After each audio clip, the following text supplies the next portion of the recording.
Welcome to the realm of immense possibilities with Life Foundation, where great visions are crystallized for the benefit of every individual seeking to comprehend and live the universal truths.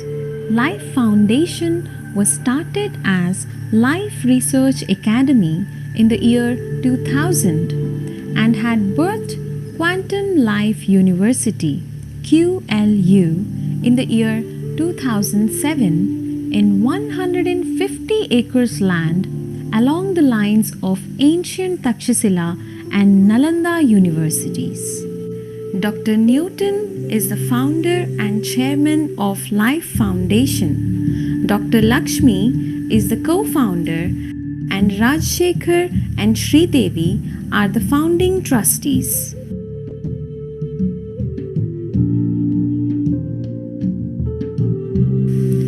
Dr. Newton Kondaveti took his first significant step towards achieving his life purpose in the year 1989 when he met Brahmarshi Pitamaha Patriji for the very first time. Dr. Lakshmi is a staunch advocate of vegetarianism. Together, they traveled to more than 120 countries and touched the lives of hundreds of thousands of people by teaching meditation, conducting self-empowerment workshops, training facilitators in comprehensive holistic therapeutic processes, and promoting vegetarianism. The first phase work of QLU has been completed and now holds a meditation pyramid with a capacity of 400 people. Bodhistan, Maitri Conference Hall, Kaivalya dormitories, dining facilities, a labyrinth, and a goshala. Extensive plantation is being taken up to spread greenery all over. And spiritual agriculture has begun on 5 acres of land.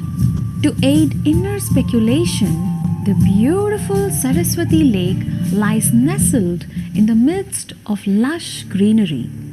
In the second phase of work, we are going to witness one of the world's most unique and immensely powerful structure named Sahasrara Pyramid. The main Sahasrara Pyramid, accommodating 2,000 people, is composed of 1,000-petaled blue lotus having a spear in the center and a pyramid at the top of it. Blue lotus expresses wisdom, and completely bloomed lotus shows enlightenment and love. Canopies formed by lotus petals are used as orientation centers. Spear resembling a pearl in the exterior is a sign of wisdom. It represents feminine energy. The DNA-shaped staircase inside spear represents Kundalini energy. Conveyance through lift to golden pyramid on top of the spear enhances quantum leap. Circular ribbed form expresses union of male and female energies. The golden pyramid represents masculine energy. 72,000 crystals placed in this pyramid represents 72,000 nadis. Purple crystals at the apex of the Sahasrara pyramid represent highest statue of enlightenment.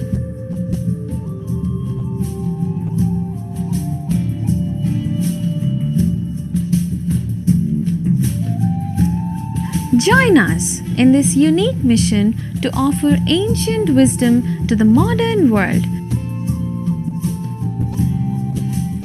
through Quantum Life University, QLU.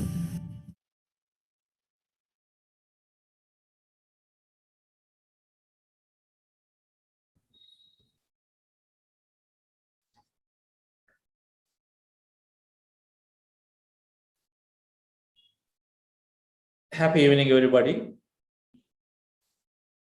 and a great morning and great afternoon to everybody around the world. Welcome back to our second day of this program, with Dr. Newton, Art and Science of Self-Healing. Can we get Dr. Newton onto the platform? Can I add Dr. Newton's spotlight into this? Yes. Hi, Newton. Hi, Chandra. Yes. Yes.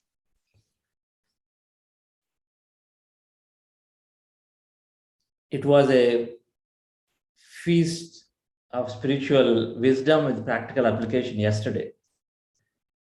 If anybody knew, one must go back and watch this video again.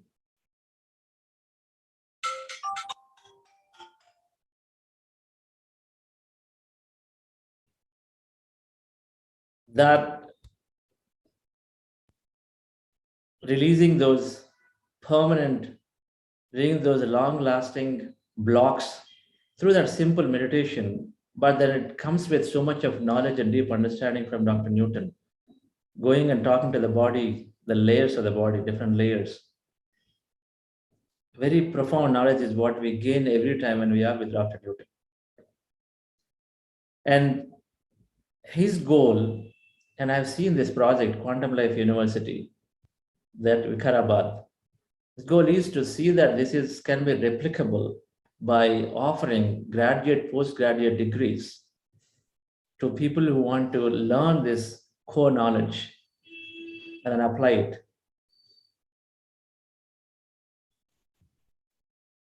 First is that we solve for ourselves, but then we are taking it to everybody. You know, when we look at Buddhist Quantum Foundation, the whole world maybe at this point 100 million people perhaps are practicing this kind of meditations and then truly empowering ourselves, whereas the world has 7,500 million people. So there is so much more to do, and we replicate this. We need to scale it up, we need to replicate it. That's where Dr. Newton is working on this very, very noble project called Quantum Life University along the lines of this Takshashila University, bringing the core truths of spiritual science. And ashrams, and this is an ashram, powerful ashram. There is a lake, and that whole area is supposed to have a lot of healing energies, because when I've been there, when I stayed there overnight a couple of times, you could feel it. And so it's got some healing energy. So being in that ashram and then spending some time and feeling for it is a great way of energizing it. And of course, attending a workshop that Dr. Newton is doing always is powerful to be there with him and with other teachers is another way to be there. Like if some of you might have visited Pyramid Valley in the past, Pyramid Valley is a powerful ashram like that for dedicated for pure meditation. And Dr. Newton's this Life University, proposed Life University is like that. And I take at least 10 days a year, instead of being, of course, busily on your own things. Until recently, I was used to be an IT executive in IBM, running my own software company and all that. But always taken 10 to 12 days in a year to go and then spend time in an ashram. 3 days workshop, 2 days workshop, 5 days. It is important. In our practice, one is to come and then solve a point problem and then go away. I have this problem, go away. But that's not it, right? If you want to experience our unlimited, then we are constantly on our progress and our practice. And so going there and then changing our environment to be in an ashram like Quantum Life University can do amazing things for us. So thank you, Dr. Newton, for that beautiful video. And we look forward to this another amazing session from you today. It's going to be that way. So thank you. Back on to you. Thank you, Chandra, and for being a constant support and being a pillar for this project, QLU, because I know how much support you always give to this project. Friends, without so many masters together, this project is not possible. And Chandra is a very dear friend of us, and he's such a wonderful master himself. And he has been such a strength, support financially, and many different ways. He keeps supporting this project. And I thank you, Chandra, for all that what you are doing for through Buddha CEO and supporting QLU and all the projects, spiritual projects, everywhere. I know wherever there is good projects and which are really helpful for community, and you keep supporting them. And so, dear friends, and today on the second day, we go where we left yesterday, the body dialogue, the first part, and we take it to the next level now. We know how much money we spend on for the healthcare facilities, healthcare services in the world.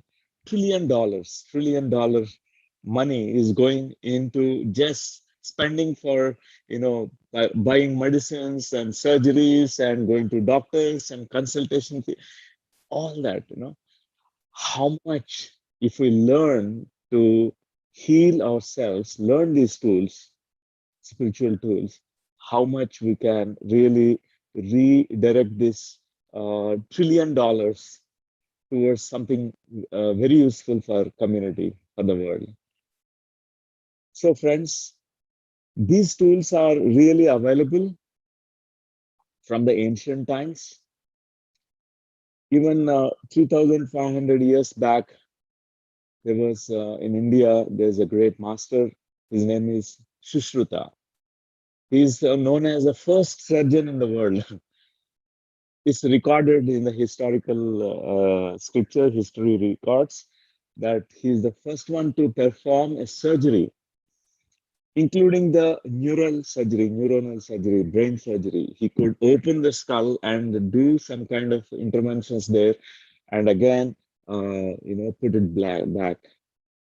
And those times, we think they're unsophisticated and not so developed, but Sushruta and later on Charaka and so many other physicians, they're using herbs. They're using very, very natural methods to heal the bodies.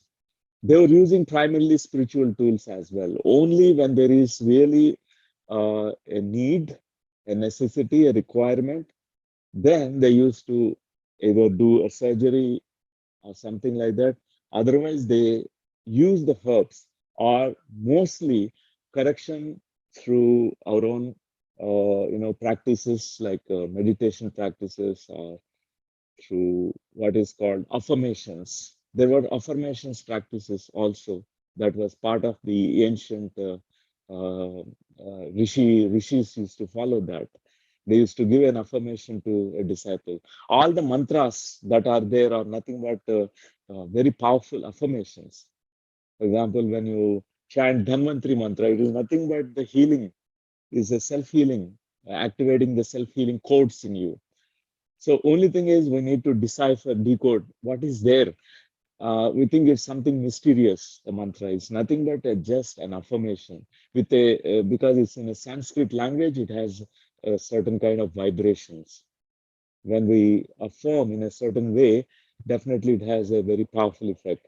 Today, let us go into the rest of the 4 important sutras of the self-healing process. So yesterday we talked about the first one is everything is self-healing. All is self-healing.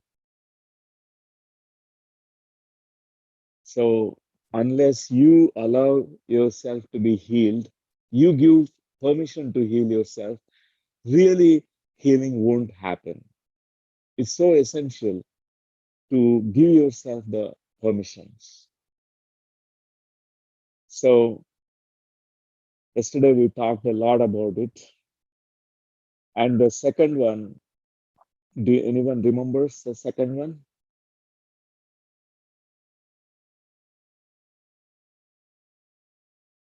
That is the second one. And it is a sacred temple, the body as a sacred temple.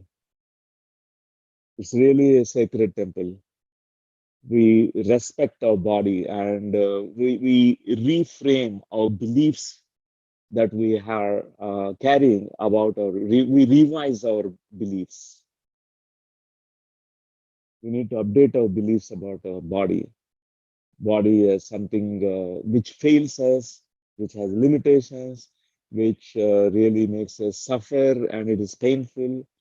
It's all not useful beliefs. They're very limiting beliefs. But if you know that body is such an intelligent, dynamic mechanism that we have, and it has such a flexibility, it can do wonders, miracles. Only thing is you need to really have the connection with your body. Really, you need to have a direct knowingness about your own body. And the third sutra that we learned is about the body dialogue. Yesterday, we also did a process, how the body also constantly communicating with us through these messages. Like pain is a message, and all that symptoms that we experience are messages from the body. So yesterday, some of you were sharing some of your profound experiences. They're so touching, and really, the body really communicates with us all the time. Only thing is, we need to constantly listen to our body. Before we eat food, we need to check with our body. Are you really, the body really is asking for food or not? The body is really hungry or not? Mostly we don't listen to it. Even though we don't want to sleep, we go to sleep sometimes. Sometimes we try to, body wants to sleep because it's tired, and we ignore it. It tries to signal us so many times. And it's so essential to listen to the body, what is body saying. Most of the symptoms that we have because we've been ignoring the messages that are coming from the body. At the very first level, when the body signals us, at that time, if you really care for it, it knows how to heal itself. The body has all the capacity to repair itself. Even though we try to support through some kind of, for example, somebody has cough, they try to drink a tulsi leaves kashayam or a kind of decoction, a tea, a tulsi tea. It might support you, but really what is happening in you is this herb is really facilitating the process. More than that, your own body tries to heal itself in a very miraculous way. Only thing is we need to trust our body. So today we go to the next few more slides. The fourth sutra, the body, what is it sharing with us? So you are the creator of your health. We all have the inner physician, inner doctor, the soul, our consciousness, which is multidimensional, is the doctor for us. Because we do not know who we truly are. We know what we have, read from the books and what we have heard from people about who we are. We define ourselves as, I'm a limited being, and I can do this, I can't do many things, and I have these things. This is incurable. I'm a failure of life. This is what we have. We heard from people, this is what we are conditioned to think in that way. But we are not what we think we are really. We have not yet found our inner magnificence. What a great souls we are, great gods we are living inside these bodies. And that's what is the whole important aspect in the spiritual journey, is to know who you are, that is to be enlightened being, to know that you are eternal soul, a soul which is eternal, which never dies. That soul is none other than the God. Deho Devalaya Proktaha. Jivo Sanatanaha. This Jiva that is there inside us, in this Deha, is none other than the great God being, the God being. It's there in Sanatana. It's eternal. This is eternal. So the soul is none other than the God. And we go on searching for God everywhere. And the God is right now residing inside this body, right now, watching at this screen, listening to what I'm speaking. We are all gods participating in this beautiful co creation. We are exchanging our views. We are learning together. So, friends, this is a very important aspect to understand. We are the creators of our health. This is an important principle. Mostly, we think our health is created by, you know, by circumstances.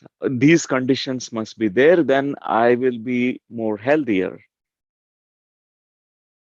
Only if I do all these things, fulfill all these criteria, then I'll be healthy. And only God can create health for us. And we believe in the punishing God, cursing God, and also the God which will bless us. We need to update our beliefs about regarding this. There is no cursing God or blessing God. There is a omniscient, omnipresent, omnipotent, all pervasive, great consciousness, supreme consciousness called God, is not angry, cursing, nor either it is blessing, because it showered its grace on us. So much grace is already there. Without that, we would not have been incarnated here. So we have these beliefs that, okay, I am cursed through this illness. This is like a curse. God is punishing me because I did something like a bad thing in the past. It's my karma. And we feel so guilty for it. Many people, after they're diagnosed with an illness, they go through what is called as a phase of shame. They go through a shame phase. They feel like a sinner. Oh, I might have sinned in the past. That's why I'm suffering now in the body. It is not the truth. It is not at all the truth. It is actually a distorted truth, distorted perception. We are never, cursed by the universal power, God.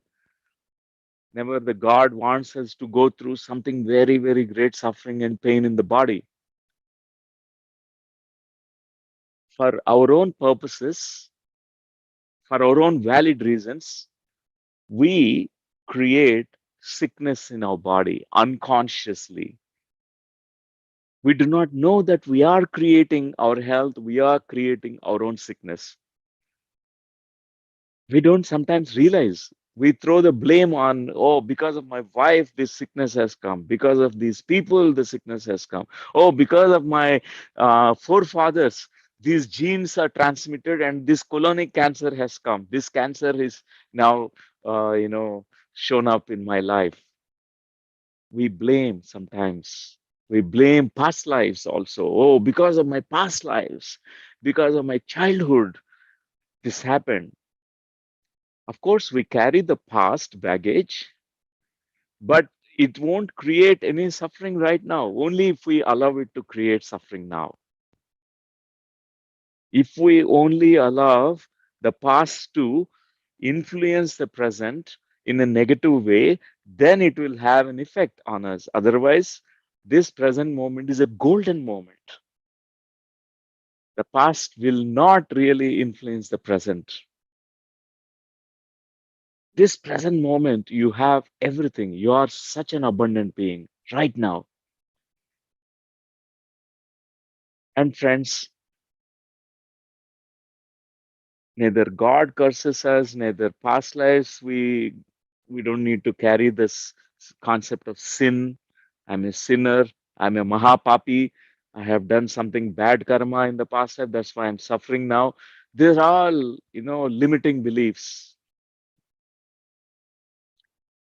We need to really know the concept about the karma, law of karma. Karma is not uh, a kind of system to make us feel shamed and feel sinned or being a sinner, feeling like a sinner. It's not the aim or objective of why the law of karma, this universal principle, is operating. There is law of karma, but it is not for that.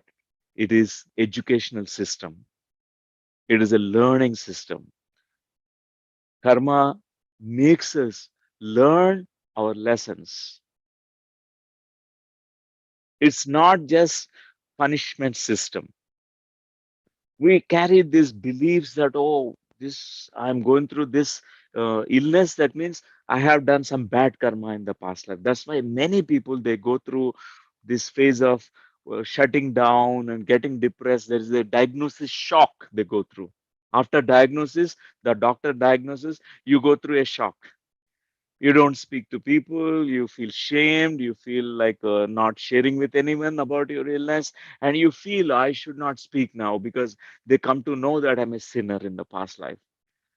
We have to remove that concept about the sin, friends. There is law of karma, but it is not that it is making us experience punishment. It is not punishment, it is just a learning educational system. So we are the creators of our own health. It also means we also allow the illnesses to appear in our body. Unless we give ourselves the permission, our consciousness, it won't happen for valid reasons. Sometimes we want to experience certain things. For example, as a soul, you are coming with a great challenge. This time, in your soul plan, you said, I will experience a limitation. I will have polio at a very younger age. I will go through it from the very younger age. I have to limp and I will show my courage. I will face all challenges. Even though I have this limitation, I can't walk properly, but I will, achieve my whatever the goals that I have set for this life. I will fulfill my purpose of life. So here is our soul plan. Our soul is so much adventurous, so much, it wants these kinds of challenges. It wants to achieve, greatest heights. It has that potential also. So that's why it's so important in the healing journey, when we are going inwardly in the inside planes, inner planes of us, we come to know who we are. Really, what is your soul plan before you have come into this life? What did you plan for this life? Because you selected this body, you chosen your parents, you chosen your time of birth, astrological time also, the time of birth and exactly the date of birth and everything you have chosen. We have forgotten totally. The moment we have stepped into the fetal body, we have forgotten about completely about who we are. So in the healing journey, it's so important that to awaken our memories about who we are, remember again who we are. Remember, we need to remember who we are. So that's part of the healing journey from friends. That's why the three categories I can say the healing journey that happens: healing through meditation, healing through enlightenment, healing through energy. So all three different ways are valid and good, because some they want to go through the healing journey through enlightenment. Their goal is enlightenment. They don't really focus on the body and how to heal. They don't worry about it. Their whole focus is how to reach to the moksha sthiti, nirvana sthiti, how to be liberated from these cycles of birth and death, from this ignorance that is binding us here. And some they approach through being a sincere practitioner of meditation. Through meditation also we achieve so many things. Meditation itself, we are in oneness with the whole cosmos, whole universe participates in the whole creation process. Whatever creativity that you want to be expressing through your soul, you want to create certain things, whole universe also flows through you, because a meditator access harnesses that universal power. And the third is energy. There is energy everywhere. We acquire energy from Panchamahabhutas. Some they are good in that. For example, they spend in nature from the sun rays, sunlight.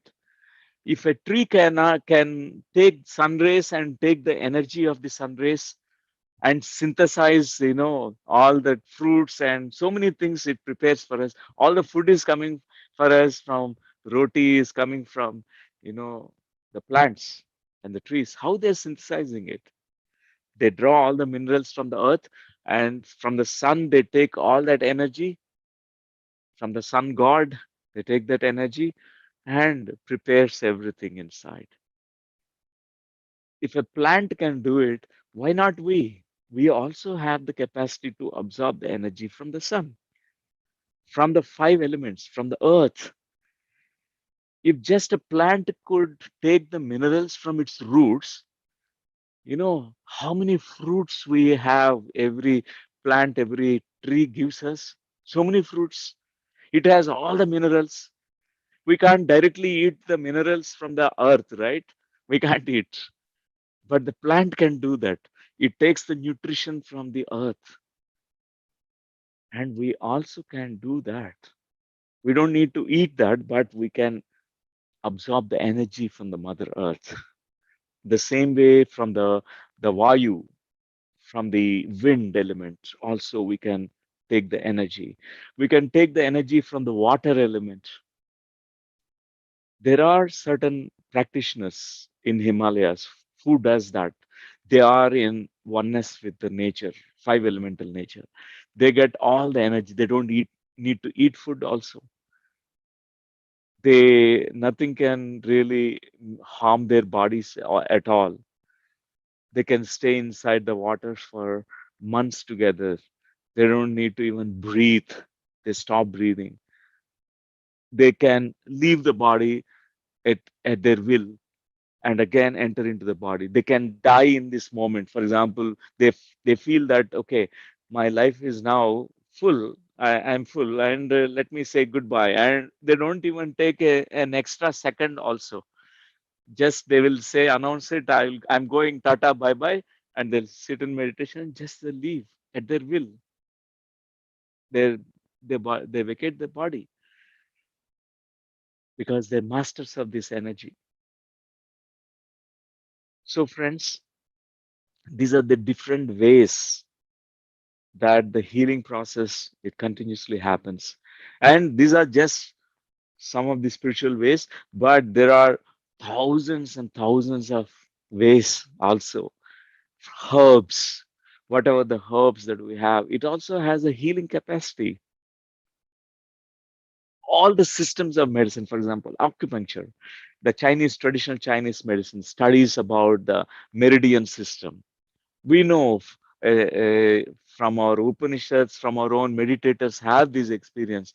In our Pranamaya Kosha, we have 72,000 nadis and the 7 energy centers. Through that, all the time the energy is flowing. There's energetic blockages which can be cleansed when the energy is accessed from the cosmos.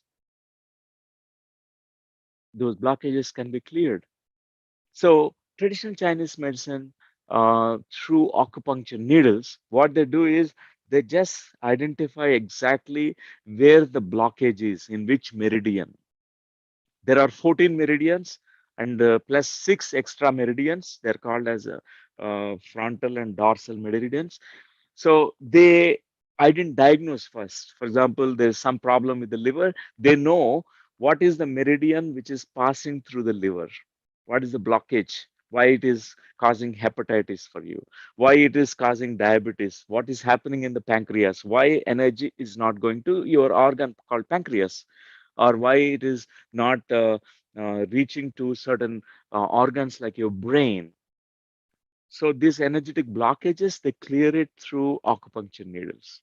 It's a great science again. So all these sciences are complementary, but the primary science of healing is always about the consciousness. It's you. Within your consciousness, you have all the resources, friends. Today, we learn in this process about how to activate the creative principle in us. Because if we are the creator of our own health, we own the responsibility. We take the ownership of our own health. We don't put that responsibility on, someone else. Doctor, we make sometimes doctors responsible. Oh, doctor, you are responsible for my health. We don't even do anything. Doctor has to heal for us. How it is possible? Doctor can do something, a little bit help, can just facilitate process, but he can't do anything. Only thing is you need to take the ownership for your own health. We need to take our own responsibility in creating our own health. So it's so important to activate this creative principle in us. And also, we have this capacity to redirect the energy to different organs. One great principle that we keep hearing already, we learn it again. Where attention goes, there energy flows. Wherever your attention goes, there energy immediately flows. This is such a great principle. It's like uh, a law of universe. That's all. It's an eternal principle and a truth. Your attention, wherever you place the attention upon, there the energy flows. If your attention is placed on the sickness and you groan and moan every day, I am sick, I am ill, nothing is happening, I'm a failure, I'm going to die, and nothing is curable, and oh, I'm upset, and all that, you are feeding that thought and belief. It's incurable. Oh, I'm sick and I can't do anything. I'm a failure of life. All that. If you know this principle, your attention can be placed on something else. Then it grows. Today, we will experience that through a short process. I'm going to share this slide with you. So,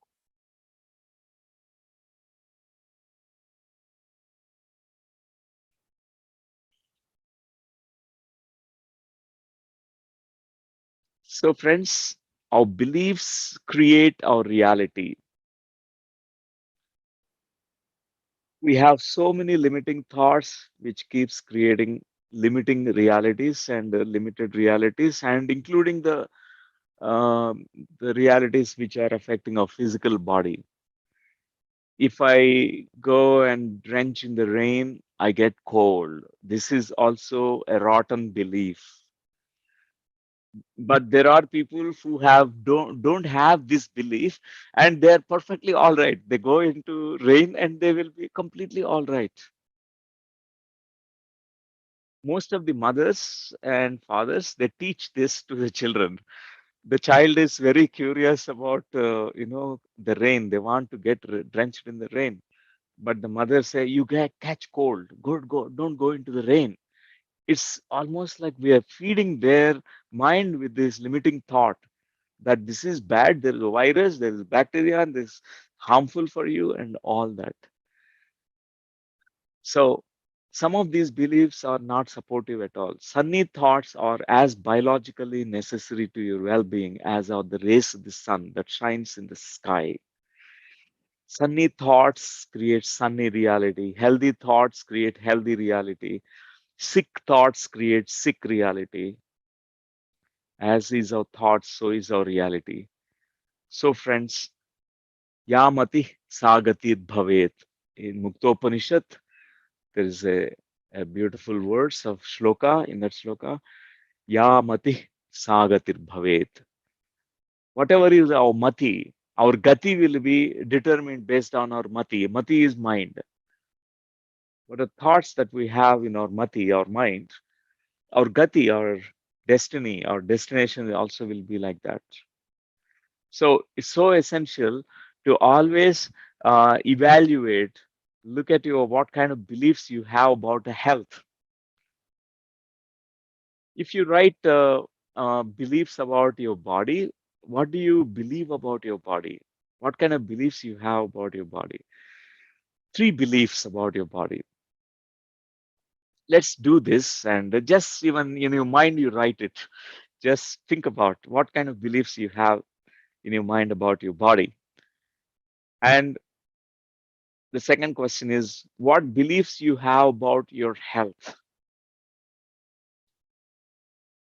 It's a good exercise to do, really.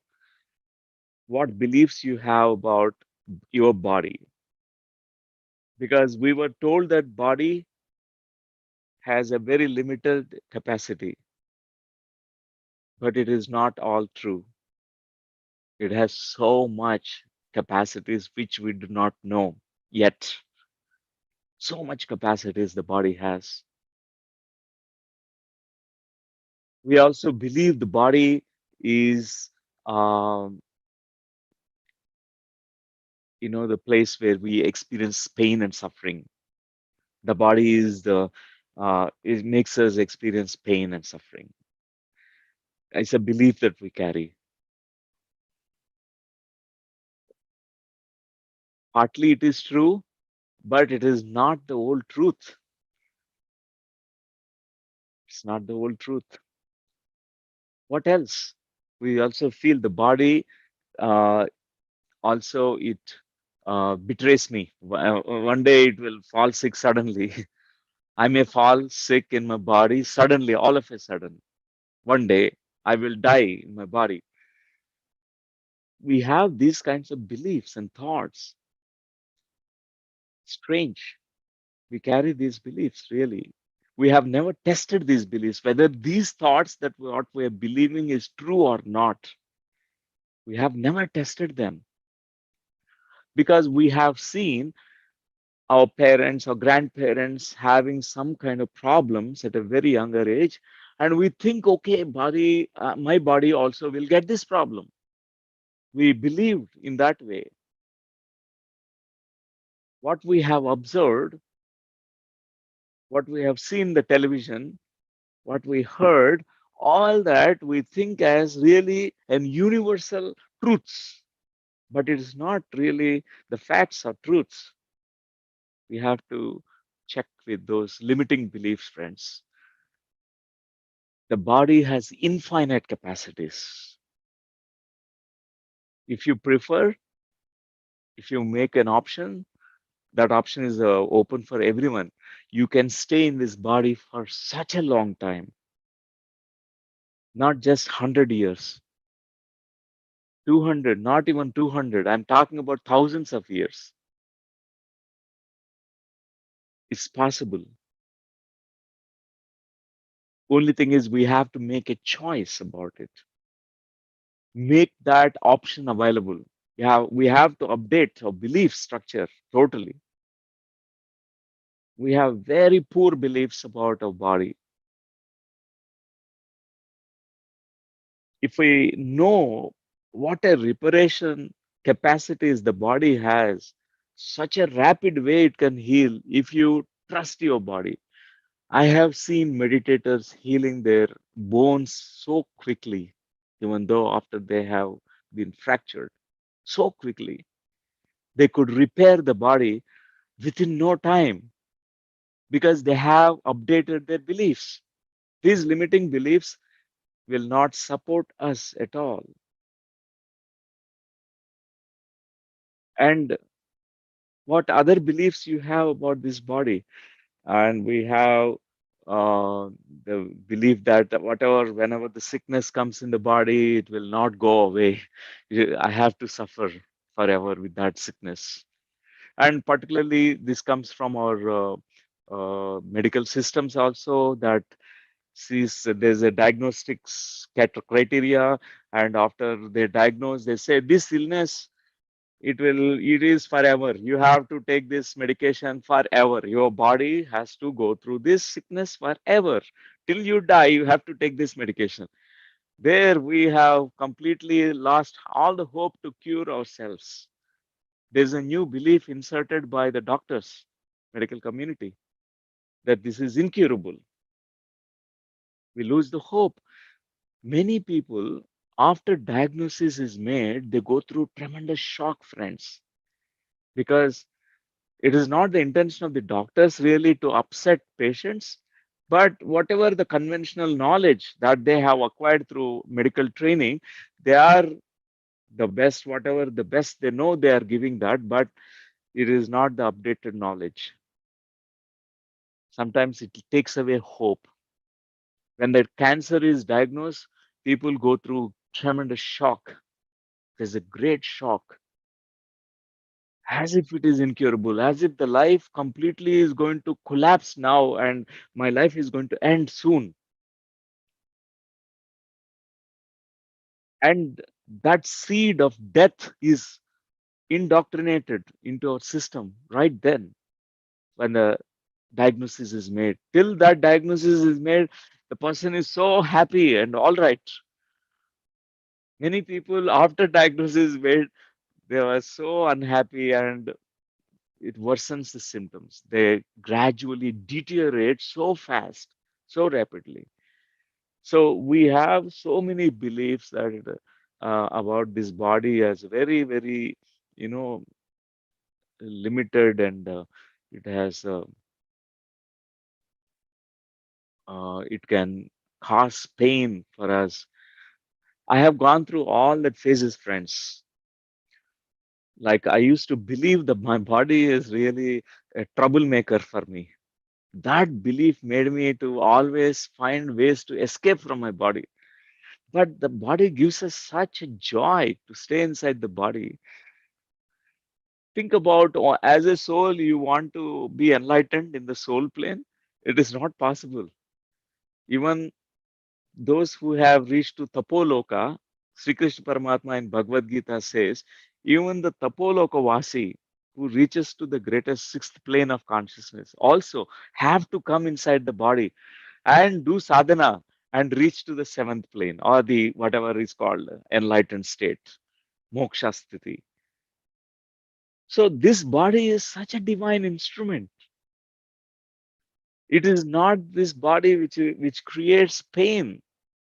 We have mistaken totally. If we rightly understand, this body can give us such pleasure. To stay inside the body is such a pleasure. If you walk bare feet on the grass or on the Mother Earth. When there is rainfall and after the rain, there is a mud. Just try to walk, keep the concept, remove the concept from the mind. Okay, it's muddy and it's very, very muddy. I don't like this mud. But remove that concept. Be like a child and just walk with bare feet. Feel the Mother Earth. What a pleasure it is. What a joy. You're kissing the Mother Earth, and Mother Earth is touching your feet every time. She's supporting you. You can feel the great support. What a joy. Every footstep of you creates such a joy. And every time you're smelling something, a flower, a nice aroma, parijatam flower, or jasmine flower, or some nice flowers, the aroma. What a joy. If you don't have the body, how can you have these aromas? What a joy. What a joy we have. The pleasure of seeing the beautiful nature, the beautiful sights that we have in nature. A rainbow is such a delight to see. It is such a delight to see the child smiling, the innocent smile of a the child who is giggling. What a delight to see all the nature, the entire nature. So this body is very, very pleasurable. Very, it's a joyful instrument, friends. It's joy to stay inside the body. We thought it's pain to stay inside the body. We have that belief. Then we try to escape from this body. We try to die soon also. Many people have this death urge because they want to escape from the body. My grandmother, I used to hear from her every night before she sleeps because she was the one who reared me. She was the one who brought me up when I was a child. So every night, oh Rama, she used to talk loudly outside. She used to pray to Lord Rama only directly. Take me in your Pushpaka Viman. Every night I used to hear that. She's because she was a widow at a after she got married and after birth of two children. My father was 2 year old and my grandfather died at a very younger age when my father is just 2 years old. My grandmother became a widow. From that time she had the death urge. She want to die. There's a pull towards the death. Her prayer is only prayer is God take me in your Pushpak Viman. Please take me soon. After going there, we repent, we cry, we lament because we have really meticulously chosen certain plan and certain lessons we have chosen. We have forgotten the old soul plan after incarnating here. We want to go back again. We want to die soon. Many people, they have that. So this body is very pleasurable, friends, to stay inside body, stay in this physical life. There's a great joy experiencing enlightenment while you are alive. That's why Adi Shankaracharya told Bhajagovindam, he said about this, not when you are leaving the body, but when you are staying inside the body, you need to experience Jivan Mukta state. He said, Satsangatve Nissangatvam, Nissangatve Nirmohatvam, Nirmohatve Nischala Chittam, Nischala Chitte Jivan Mukti. He said, talked about Jivan Mukta state. While you are very alive in the body, experience enlightenment.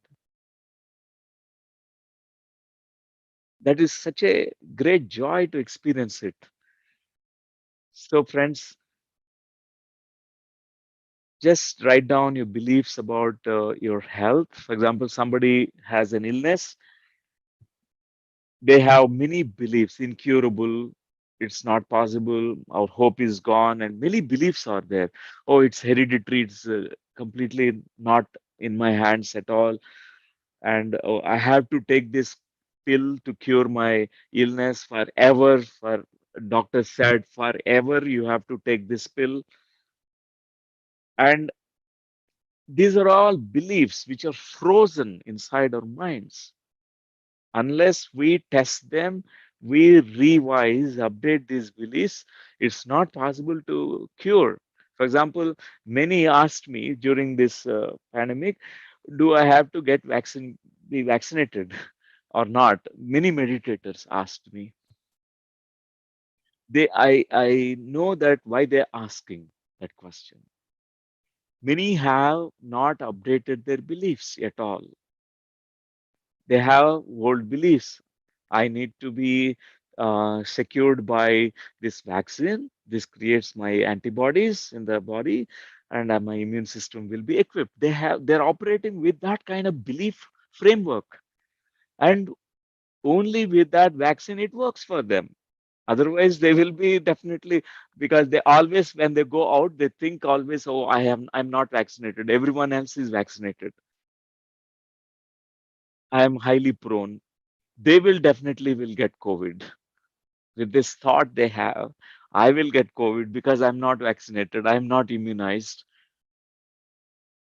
But those who have an updated belief that my body can produce all the immunoglobulins that are required to combat any virus, any bacteria, any kind of thing. If you have that updated belief, it really is very useful and helpful for them. Rishis, yogis in the Himalayas, no vaccine, no COVID, nothing, friends. There are many meditator friends of mine. They are completely, they are with, doing service. They are with serving COVID patients also, but they don't have that belief. Oh, this COVID, I will get COVID because this I'm serving someone. They don't have that belief.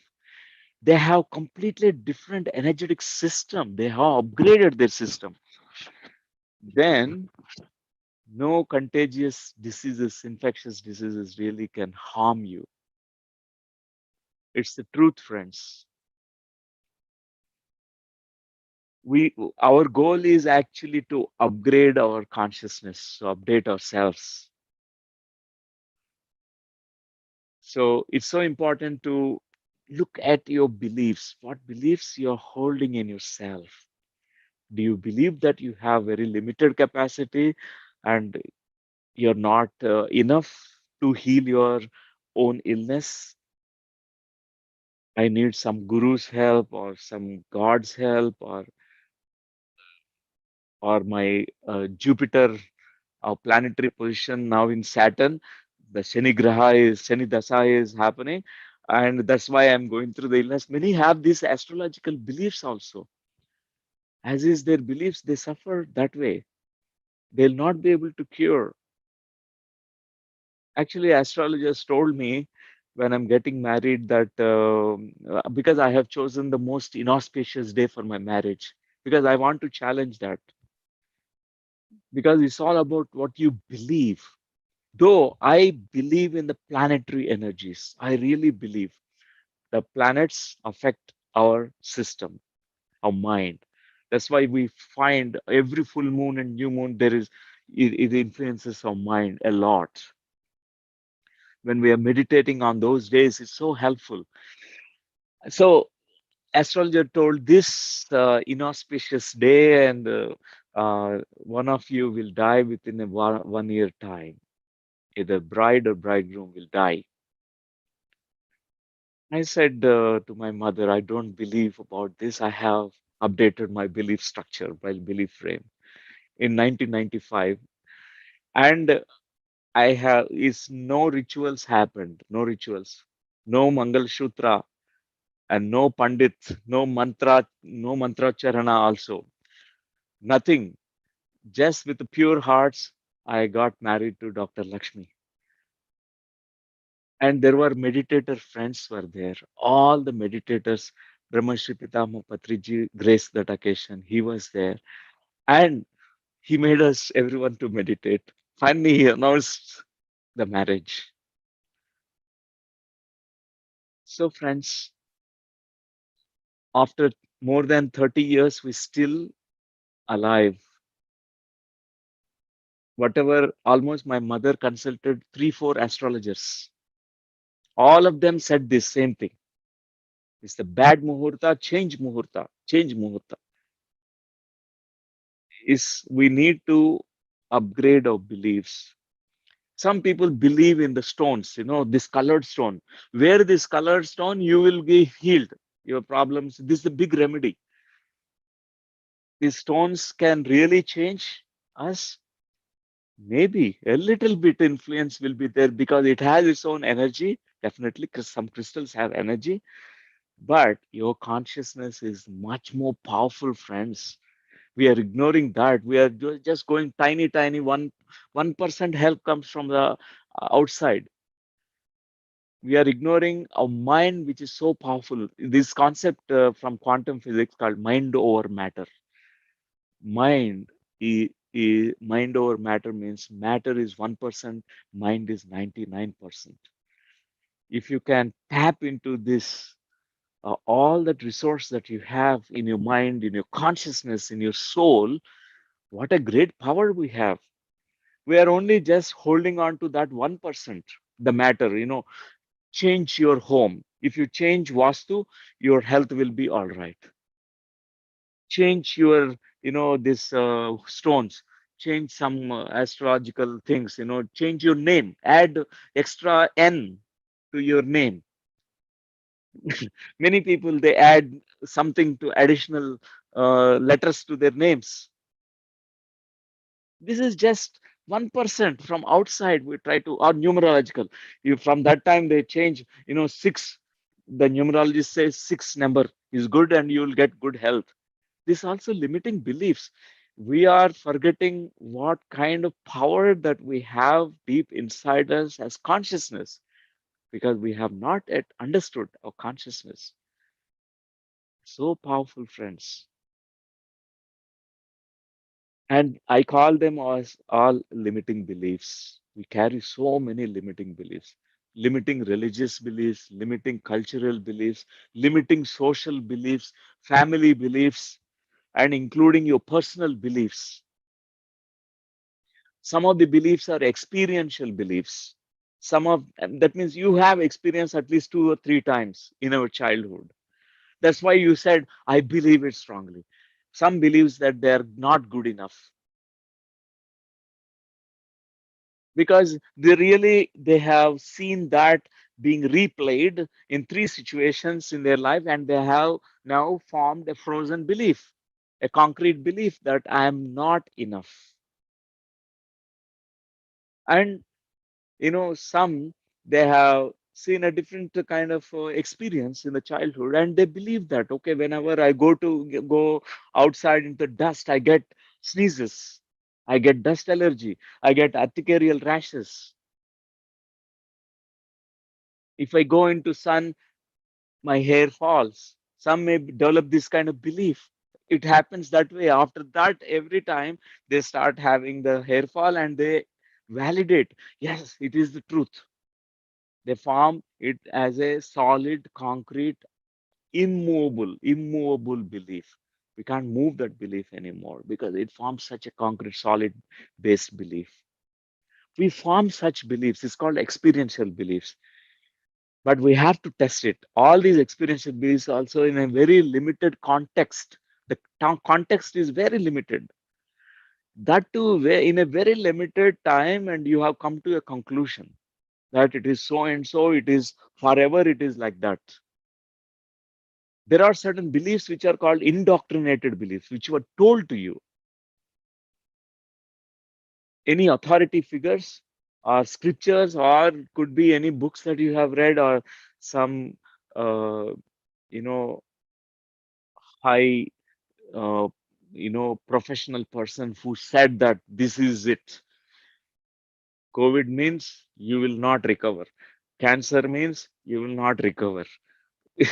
This is like as if it is like a standardized, and once we have that, we hear that it forms an indoctrinated belief. It is injected, inoculated into us, this belief. So, friends, from childhood, we carried so many things, all these beliefs. We have to test and completely update ourselves. As is our beliefs, so is our health. We carry so many beliefs about our health. If you reframe your beliefs, then really your body works miracles for you. You take in charge for your own health. You really, your body becomes so flexible for you. It can do wonders for you. Maybe after a little bit break later, I will show you a video clipping. I will search for that in my uh, data here, and then we can see that the power of thought, power of intention, power of your belief, how it manifests and works. There's a documented case study. I will show it, which was done in China. This was a beautiful study where scientists were present. All the scientists, they have uh, videographed, they have taken a video of this. It's an evidence-based um finding. So, friends, right now, let me share again the slide.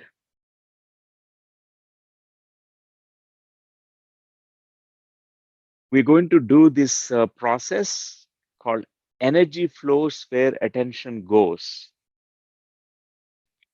Wherever you send your energy to in your body, to any place, wherever you are sending your attention, your energy flows there. We can have a direct experience today about this. Even your power of intention, power of your thought is enormous, enormous. So this process is very, very simple. This just only 5 minutes to 10 minutes process. We're going to do this, and we make ourselves very comfortable, and we sit very comfortably with our in our body, with our body. Make your body very, very comfortable, and then we change our attention constantly. We move our attention from different parts of the body. First, we'll be focusing on our dominant hand. What is the dominant hand is mostly it is right hand. For some who are the left-handers, the left hand will be your dominant hand. Those who are left-handers, who used to had use the left hand as the dominant hand, it's the dominant hand for them is left hand. Use your dominant hand first, okay? We are going to now keep your palms and clasping to each other.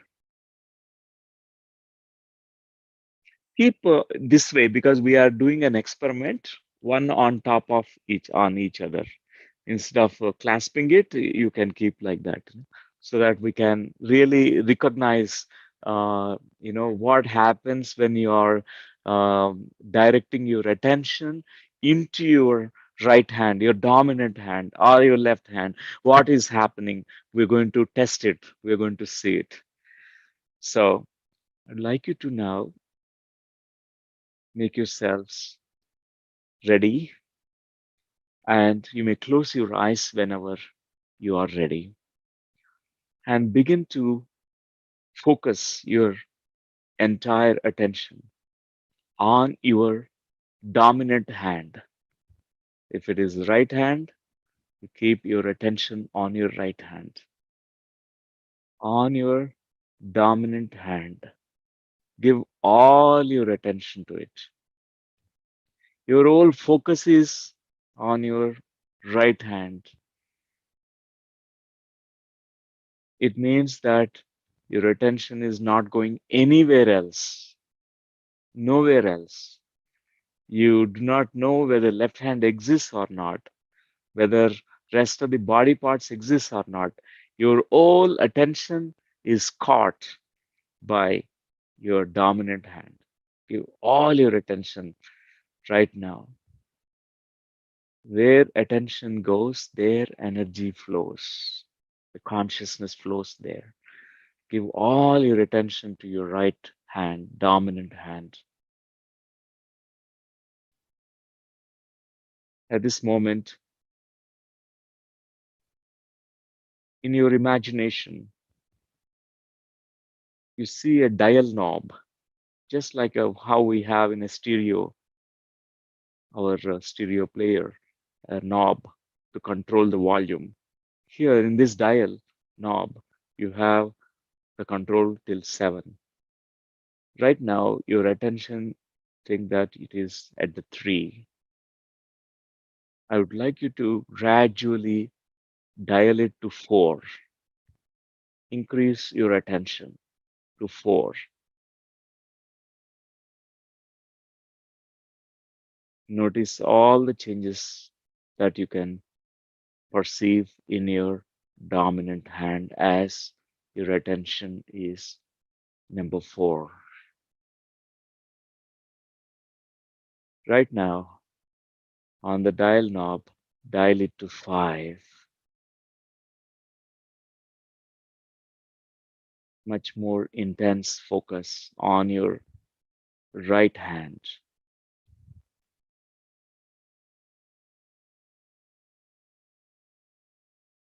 Now it is 6.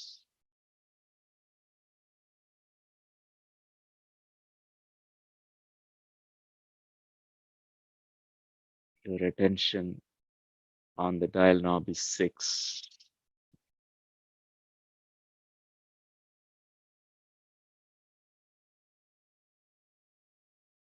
And make it now the 7, the maximum attention, the fullest attention that you can now give to your right hand, your dominant hand.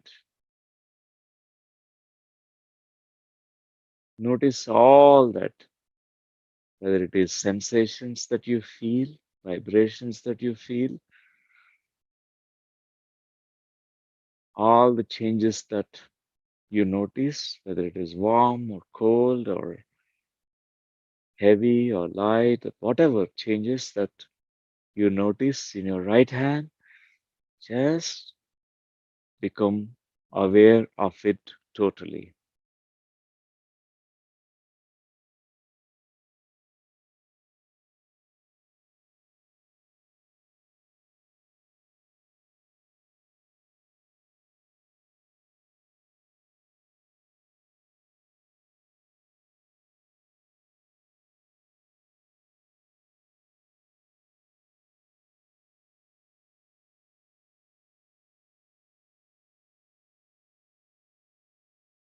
Undivided attention, fullest attention, undistracted attention.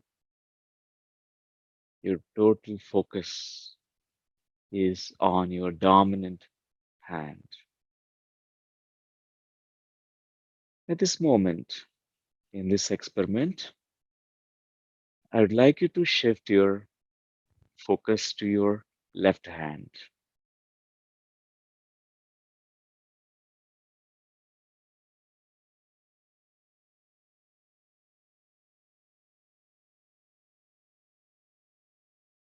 Notice what's happening in your left hand.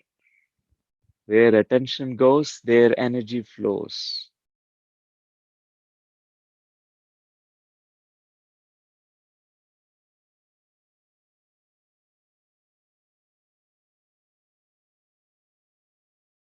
At this moment, I would like you to shift your attention to your right foot.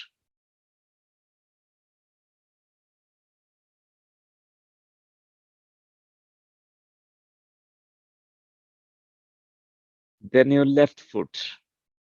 You can be quicker now.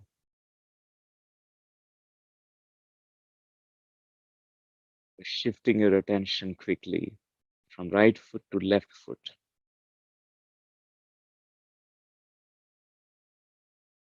Now from left foot to your abdomen, your stomach region.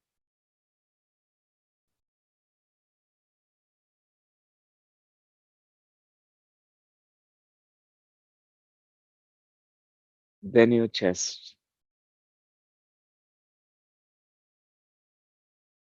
Then your throat.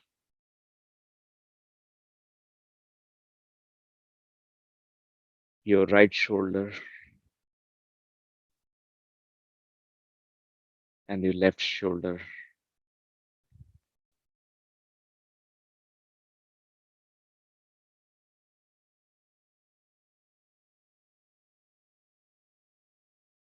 The middle of the forehead,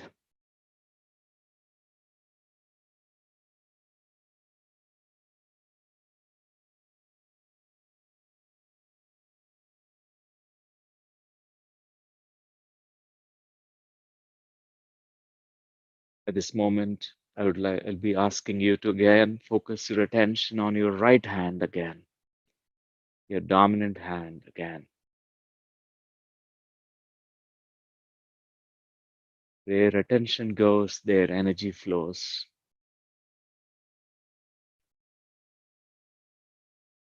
We'll be doing quickly now, shifting our attention quickly from right hand to left hand, then your left foot, then right foot, then your abdomen, then your chest, your throat, your right shoulder, left shoulder, then forehead. Now, the last round, we'll be going so quickly now. Your right hand, left hand, left foot, right foot, your abdomen, your chest, your throat, right shoulder, left shoulder, forehead.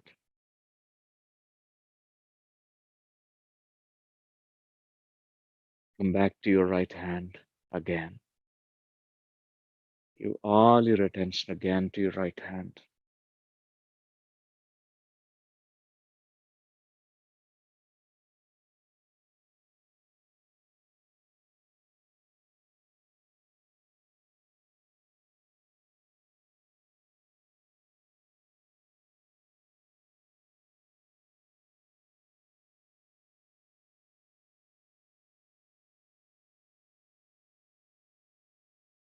At this moment, I would like you to keep your right hand on top of your head, not touching your top of your head, but just few inches above your head.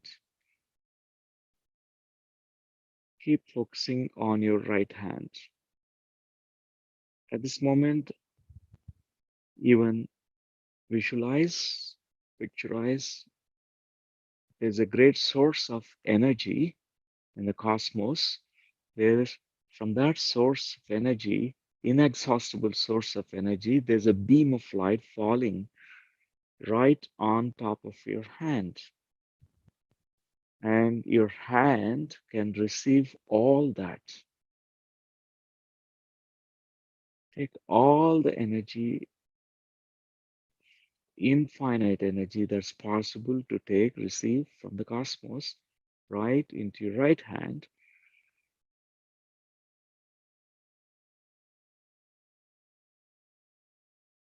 I would like you to direct that energy from your right hand on like a shower falling on top of your head, onto your face. At this point of time, you may take your right hand to different parts of the body where you are giving this shower of energy. From your right hand, you can right now just allow that energy to be redirected to different areas of the body wherever you feel like.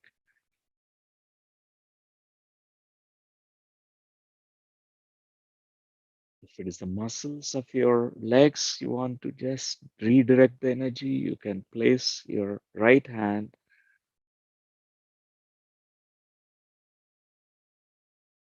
and notice what's happening. At least 2, 3 different parts of the body, you can try this now. Redirecting the energy.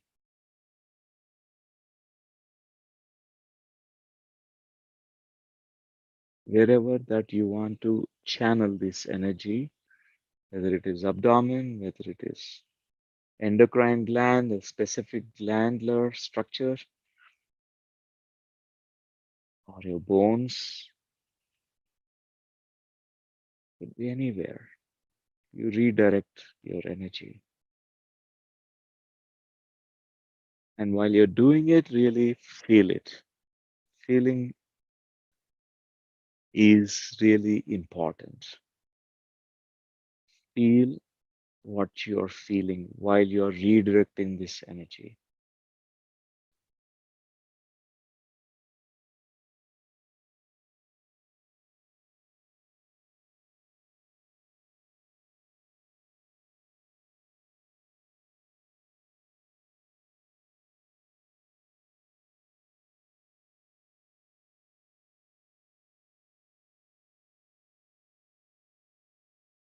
The last 1 minute, friends.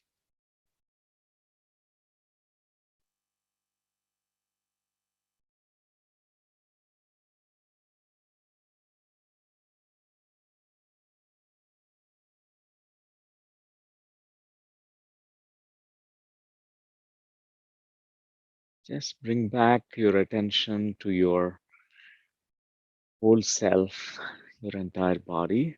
Just come back to your normal position, normal posture of your body, and just for a while, for half a minute, watch your breath. Notice your beautiful, life giving breath, your breath of life.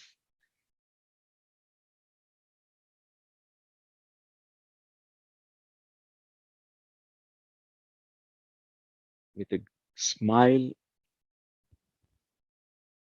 which is coming from your heart, you can open your eyes whenever you are ready. Take your own time.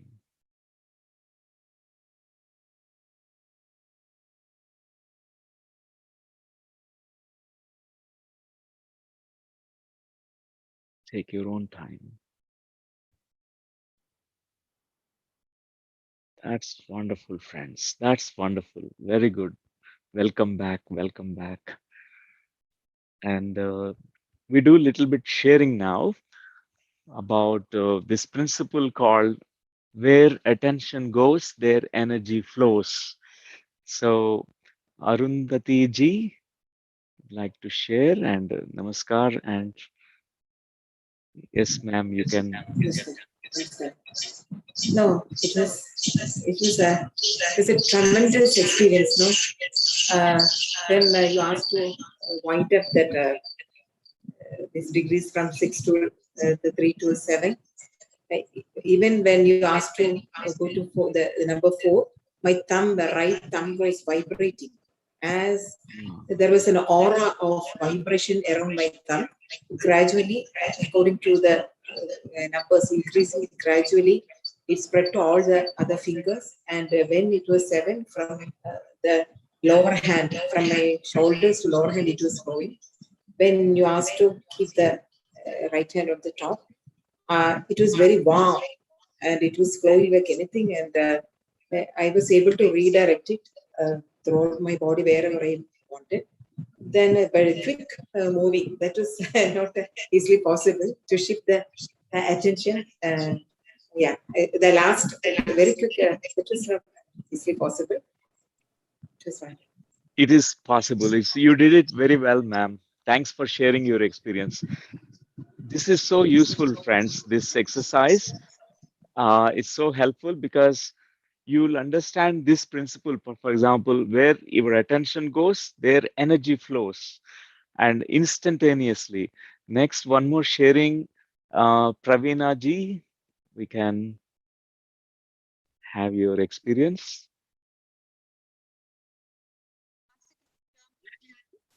Can you speak? Because somewhere its a voice is very low. We can't hear you. Can you hear me better now? Better now. Yeah, Yes. yeah. It was a very different experience. I have often heard of the same statement, but I never experienced it like this. When you asked me to first focus on the right hand, it started.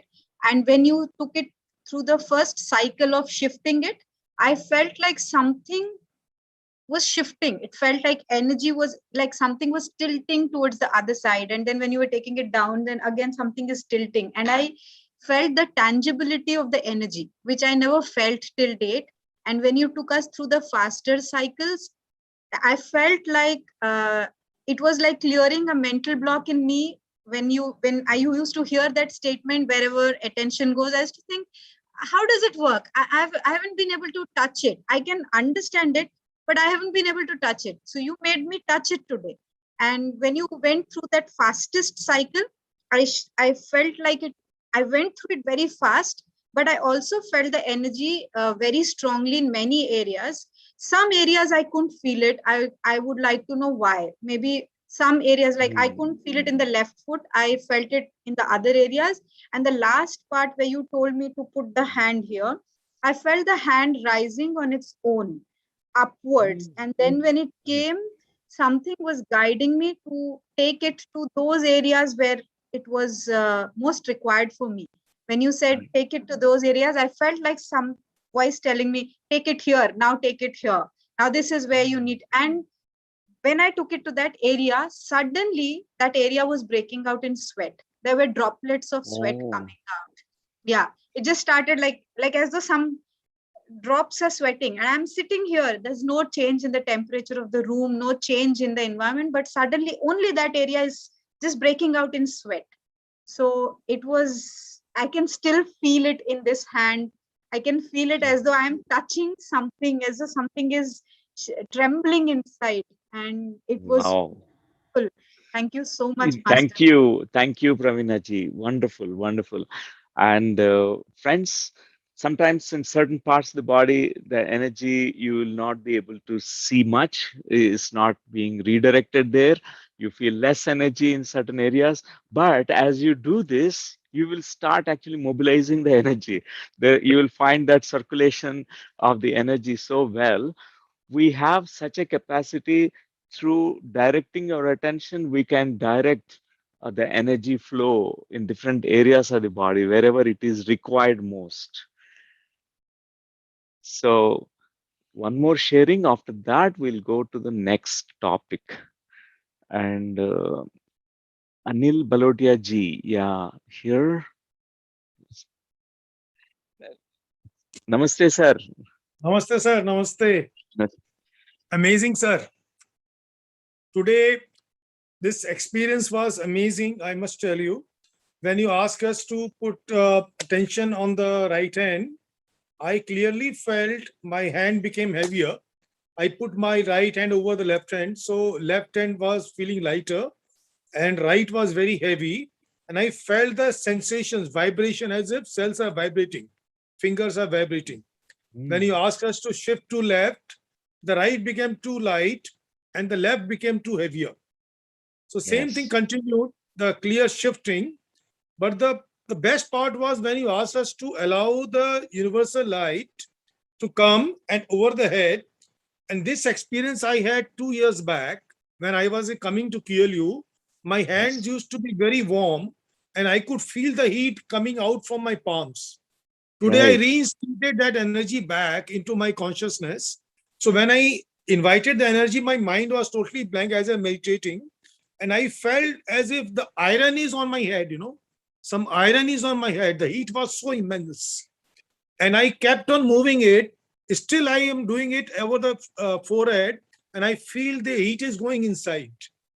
So this was a unique experience. I got it today again, after a long, long time. So thank you, sir. Thank you very much. Thank you, Anil ji. Thank you. That's amazing. Hello, namaskar. Namaste, madam. Namaste. Wonderful, wonderful. Seeing you both now, and I thank you both. It's so lovely to see you too. That's Yeah, wonderful. Missing madam. Yes, she will be there tomorrow. Okay, sir. Wonderful. Okay. Wonderful, wonderful.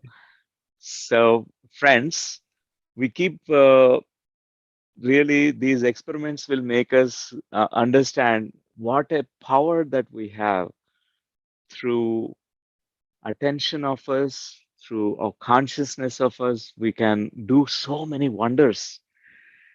Our body responds to it instantaneously, instantly. For example, you can really energize yourself. Sometimes we feel so tired in our legs or certain parts of the body. What a delight, what a easy method to redirect the energy.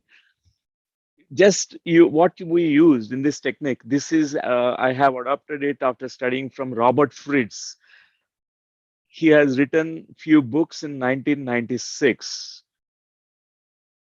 He has contributed a lot to the new age movement of conscious mind, subconscious mind, superconscious mind. So he worked on this direction, how powerful this mind is. So at the time he designed certain kinds of these concepts about, this is one of them, adopted. I modified a little bit for the sake of teaching purpose. So I modified, like, this is like, how the energy can be redirected, but the attention goes wherever attention goes, their energy flows. This is like so easy to, that we need to validate for ourselves. This principle is the truth. With that, what we can achieve in our life, so many things possible for us. Now let's go to, I think, I'll give chance for again next set of sharing. At that time, we'll take more sharings. We'll look at the next topic. This sutra number 5 is called Life Urge versus Death Urge. Some of us, we carry this death urge, urge to die, pull towards death. Why we have this is because we have pre-programmed software. Our mind is totally conditioned to think that, oh, I live only for these many years. And we have an urge to die also. We have seen many of our family members or even ancestors dying soon, or even others dying soon. And this is programmed in us. We have to realize about these programs that are running so unconsciously in our mind. We are unaware of these programs. They're all subconscious, friends. Nobody wants to die, actually. Conscious mind says no, but subconscious mind is programmed with the death software. We have what is called deathist software. According to our death urge, we attract illnesses. One of the reasons why we have so many chronic illnesses, why we don't heal ourselves, is we delay our healing process, is also death urge. Somewhere deep down inside us, we don't have that motivation and interest to participate in life, to dance in life, to sing in life. Somewhere we have not understood life at all. So important to change this software, update this software inside us. We have to install the new software, friends. This is about life. Spirituality is about life, friends. The entire spirituality is about how well you're living here. And also, it's not like fearing death. We embrace life knowing about what death is. The two sides of the coin, we have embraced it. For example, right now, in front of you, both life and death are there. Even the death is very nearby, for example. Most of us, we fear so much. Our energy goes there, our attention goes to the fear. We fear so much, we try to run away from that. And the more we run away from fear of dying, more it catches us. More we stop there, look into the eyes of the death, wait there. I have something, an important appointment with life. Let me complete something. There's something that I need to now participate in some kind of adventures in life. Wait till I say, okay, and your death waits for you. We are the masters, friends. You have the spiritual autonomy. You are autonomous being. Nobody says that you need to die in so and so age. We have given a wrong idea, notion that your nasib, your talarata, your whatever the script Brahma has written on your forehead, your age, how many minutes, how many hours you live, it is written here. You write always, you rewrite again. You update your software, you write again, rewrite. Your soul plan is never about premature death. Never it is the premature death. Nobody writes that writes in their soul plan, I will die at 25 years or 30 years. Nobody writes that way. There is a deathist software in the background. There's a program which is running. We need to update it, friends. We are unaware of it. Our conscious mind, if it can coach, if it can teach our subconscious about the new programming, our conscious mind is the teacher and subconscious mind is the student. We need to constantly, with a conscious mind, tell, coach, teach our subconscious mind the new skills, new things. It is still the old software which is running. If we are running the old, the very first time Windows system is operational system is released, now the new applications won't run in that. Now we have Windows 10, and they very soon Microsoft launching Windows 11, new operating system, and we need to update because the new applications, new programs will not run. We have to install new program. The subconscious mind need to be updated now. So friends, this death is software we collect from different sources, from our family mostly. It's a transgenerational also. Sometimes that the pull towards death. If someone very near and dear ones died, and there is pull towards them, we want to die also. I have seen many people, if they, as a child, they have seen that their mother died, they have the always pull towards the death. The child, even though they lived for 30 years now, always they think about the death. When a crisis, stressful situation occurs, they think about the death. I want to die. When I'm going to die.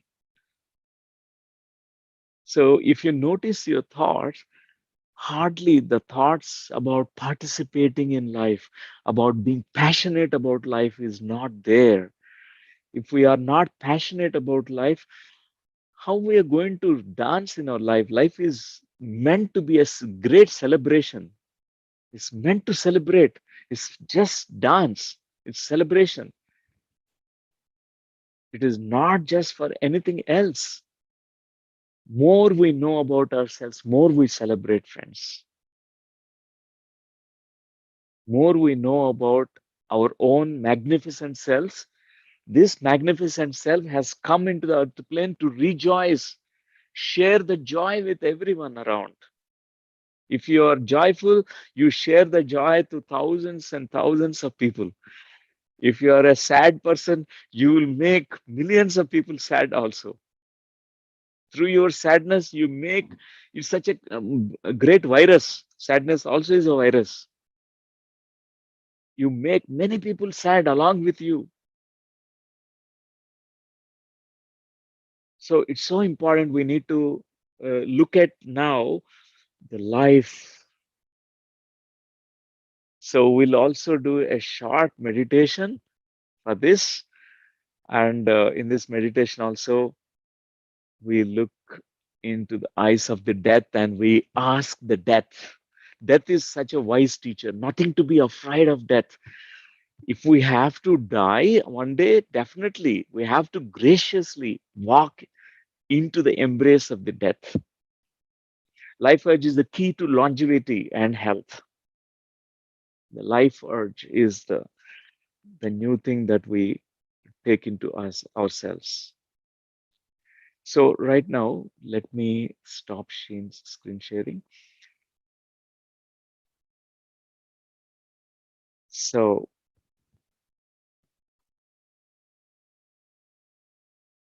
let's meditate about this death urge and the life urge. And this is going to be very useful also because sometimes we are so unconscious about it. We do not know that we are carrying such a death urge, pull towards death, such a negative attitude towards life. So let's close our eyes again. This time I'm going to play a little bit background music. It will be very helpful for us. Let me select.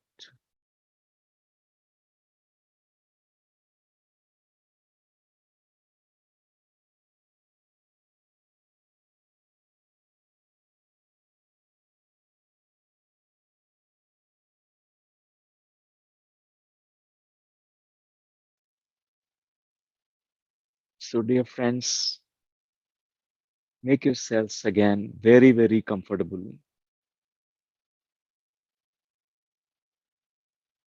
You will be hearing in the background some kind of nature sounds of the birds chirping.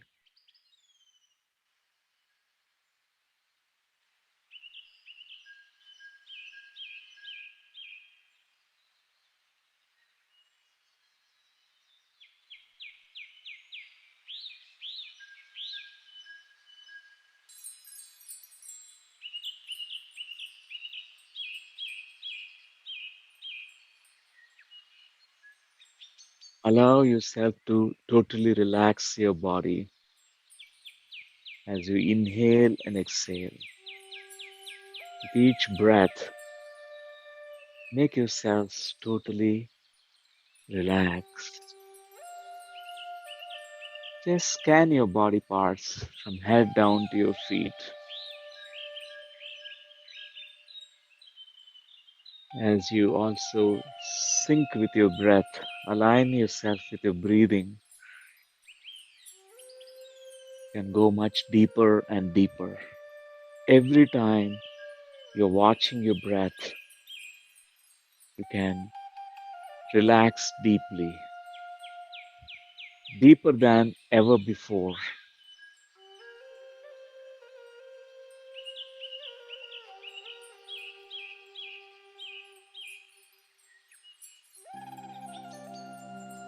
At this moment,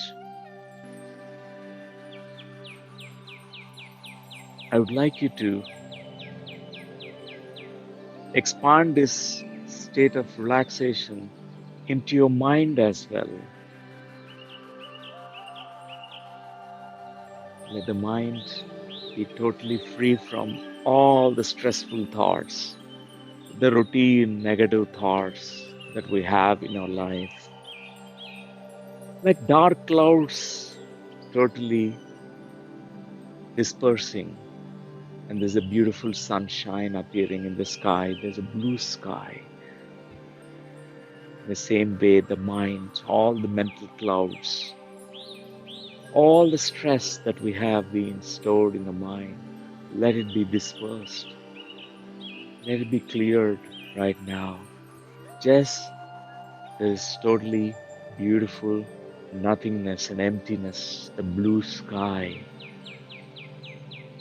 Allow yourself to totally relax now, your body and mind.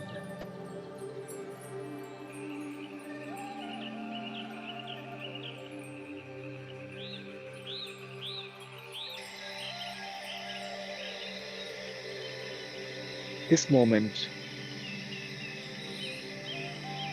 I would like you to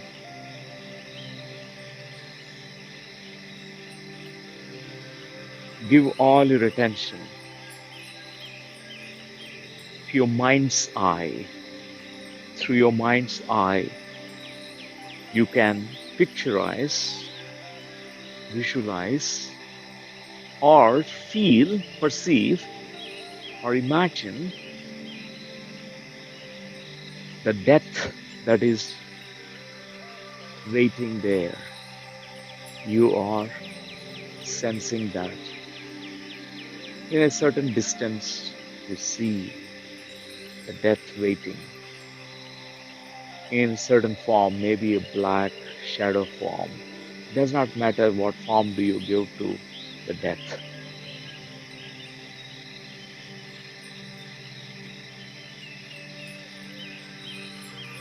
There's the other side, there is a life which is symbolized by another form. Could be in the form of a bright colored light with a certain form. You may see it, which is on the other side. See on the two sides in your mind's eye, in your mind. On one side, the death, on the other side, the life. I would like you to now just take few steps towards the death. Let it be slow steps, one step after the other. Just 4 steps is enough.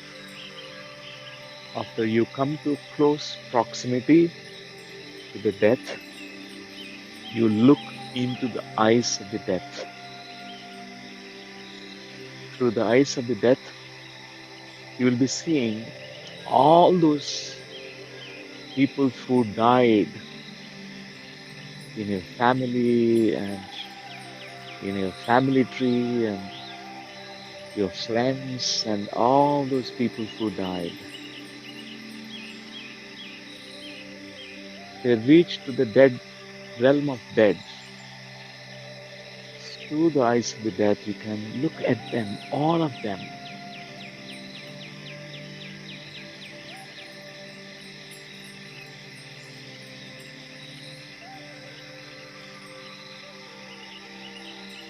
And any fear, any resistance that shows up right now, you just breathe deeply into yourself and breathe away this fear, this resistance that you have. Right now, you are looking at death in a neutral way, not fearing, not being attracted to it.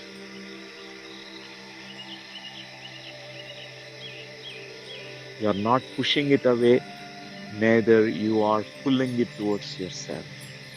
You are just staying there, looking at it keenly, with a curiosity, what it is.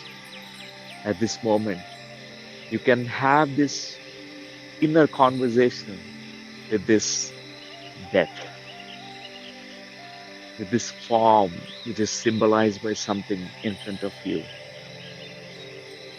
Whether it is Lord Yamadharmaraj or whether it is a form that you see like a black shadow, does not matter. You can have this conversation. You can say to it, I know one day I come here. One day after I complete my life's purpose and mission, I'll be coming here and I'll be joining all those people in the realm of death.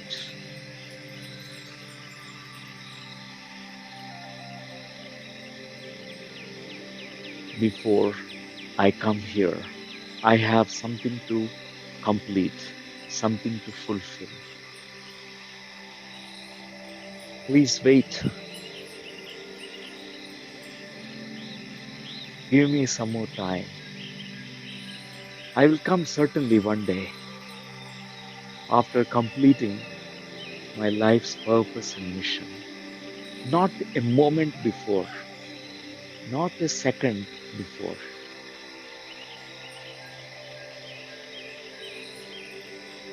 Just as a neutral observer, not fearing the death, you just voice out and express through your intention.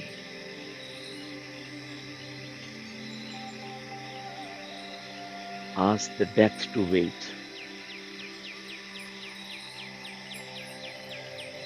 Say to also thank the death. Through you, I know how valuable life is, how important every moment of life is.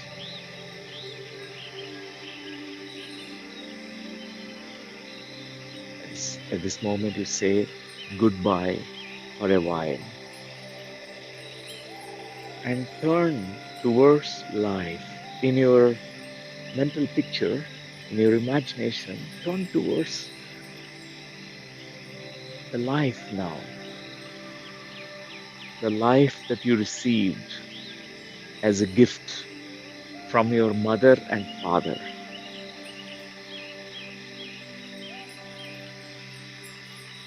The breath of life that you received from the universe as a gift.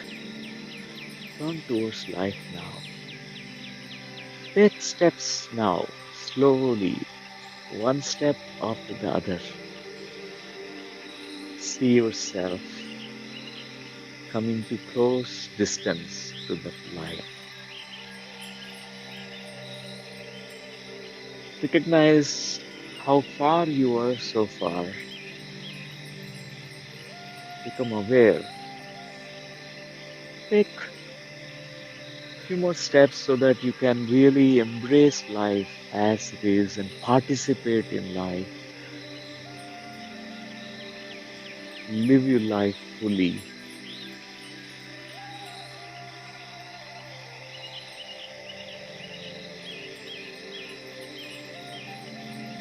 Say to the life from your heart, thank you. Say to your parents, thank you for the gift of life. This is enough for me. I was expecting more things from you. I was disappointed when I did not get, but this is enough for me. You have given me enough. Thank you for the gift of life, dear mother, dear father. Just for this gift of life, I'll be so indebted, so thankful, so grateful for you. In your honor, I live very well, my dear parents.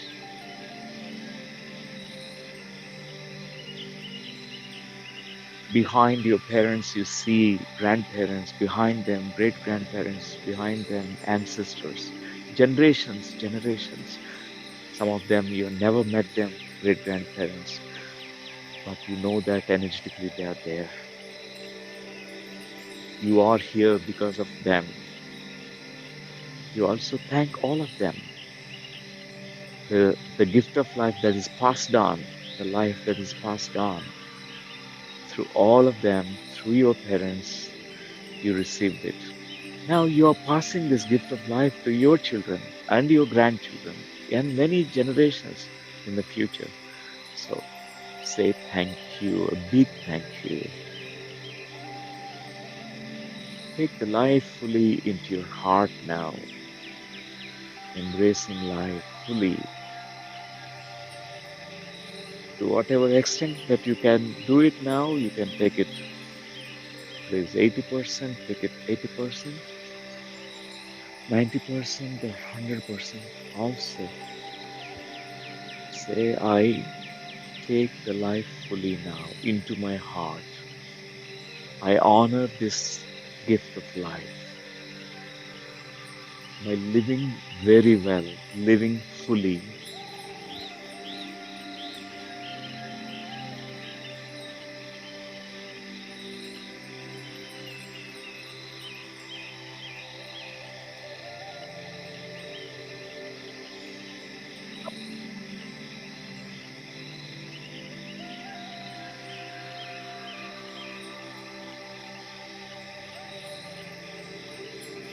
Take another one moment, 1 minute.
Take your time. Whenever you are ready, you may slowly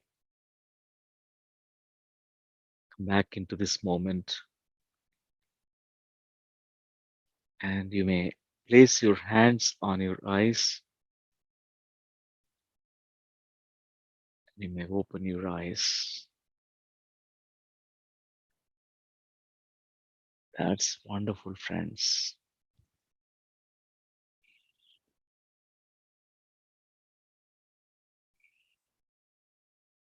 Before we take a break, we will have at least two sharings. Two sharings we do and take a break and come back again after 10 minutes. And let's take Vinay. Vinayji can, yeah, can please share. You're muted and yeah. Namaskar, Newtonji. Thank you for giving this session. It's an immense pleasure to attend your sessions and gives a different kind of perspective to the life. So I was doing the urge of life session and the urge of death. I visualize that I'm sitting on one side of the river and I'm seeing the death on the other side of the river. Half of the river is golden and half of the river is black, which is coming as we imagine. And I saw all the funerals that I've attended, the near and dear ones on the side, and took the life in my stride and I moved ahead. And as the black waves disappeared slowly into the golden color of the sun, and I embraced the life fully, and I want to live my life with the urge and with my own feeling. I will, my own will, I will leave the soul from the body. It's not the, it's not the, it's the destiny from my own thought which will decide as I repair my body and feel the urge to live and embrace fully and achieve the purpose of life at large. Thank you, sir. That's amazing, sir. Thank you, Vinayji, for sharing your experience. One more sharing we can have, and Shilpaji, can you unmute yourself? And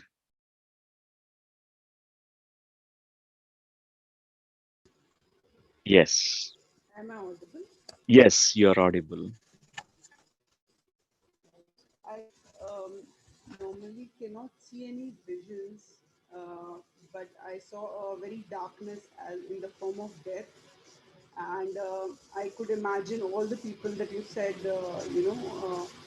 When I went towards life, I saw a lot of light, and at the end, the light just came and settled in my heart. So that gives me a lot of peace to see that, yeah, the life is there, and as a light, it has settled in my heart completely.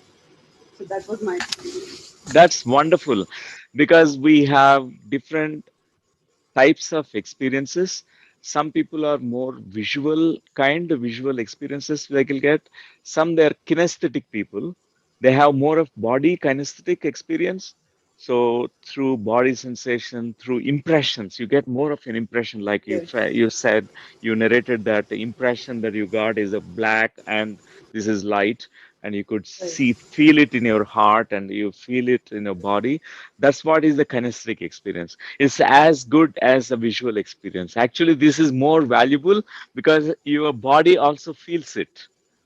Okay. Thank you, I always Shilpaji. wonder Yeah. because I never get visions. It's been Yes. about a few months experimenting with meditation, but Hmm. I always used to feel that there is something missing. But now that you have mentioned this, it has erased a lot of doubts in my mind. There's nothing missing. Our third eye has three capacities. It can see, or it can hear. It can also sense and feel. Right. Clairvoyance, clairaudience, or clairsentience. You're Okay. more of clairsentient being. Okay. Clairsentient people will have more clairsentient experiences. So Thank you that's so much. as valid as any other experience. Thank you, Thank you. Shilpaji. Thank you. So, friends, we can have a short break. After that, we're going to have um, a much longer meditation, and also we'll have more interaction. Let's take around 5 to 7 minutes break, quick break, just a water bio break, and come back quickly. Okay, friends. During the break, if some nice music can be played, Veena and if you can Yes, play some nice yes, music. sir. Thank Absolutely. you. We'll be playing some music, sir. Yes, thank you.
That's wonderful, friends. Welcome back. And can you all hear me? Yes, sir. Wonderful. Yes. Very good. Thank you. Thank you. So we just learned two important tools. One is how to redirect our energies through sending our attention to wherever it is needed in our body, because where attention goes, there energy flows. This is the first thing, principle that we learned. And second is we also learned about how to reorient ourselves to life, life force, life energy, instead of the old death is thought software which is running. Unless we consciously take a decision about it, sometimes we are subconsciously so much attracted, pulled towards it. A conscious mind plays an important role.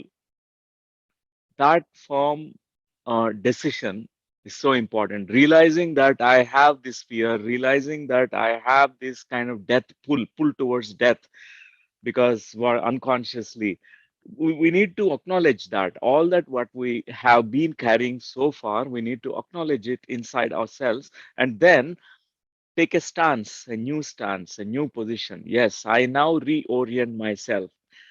I come back to you later on, because one day I will graciously accept, embrace you. Before that, I need to complete something. I have not yet lived my life fully yet. So I need to complete here something. So, friends, there was one king who was one day had a nightmarish dream. In the dream, he had this dream about the death which came with a disguise, in the form of a shadow, with all the black dress, black robes, and like a shadow, it has come in the night. And it's such a scary dream. It's said not only it just appeared in the dream, also said, I have come here to take you. That is so scary. And in the morning, the king was so much disturbed and so much in a panicky state. He called for the meeting, all the ministers. He said, I had this dream. Please interpret the dream immediately. All the interpreters of the dream in the world, please bring them to the palace and let me have all that information. What is this dream means?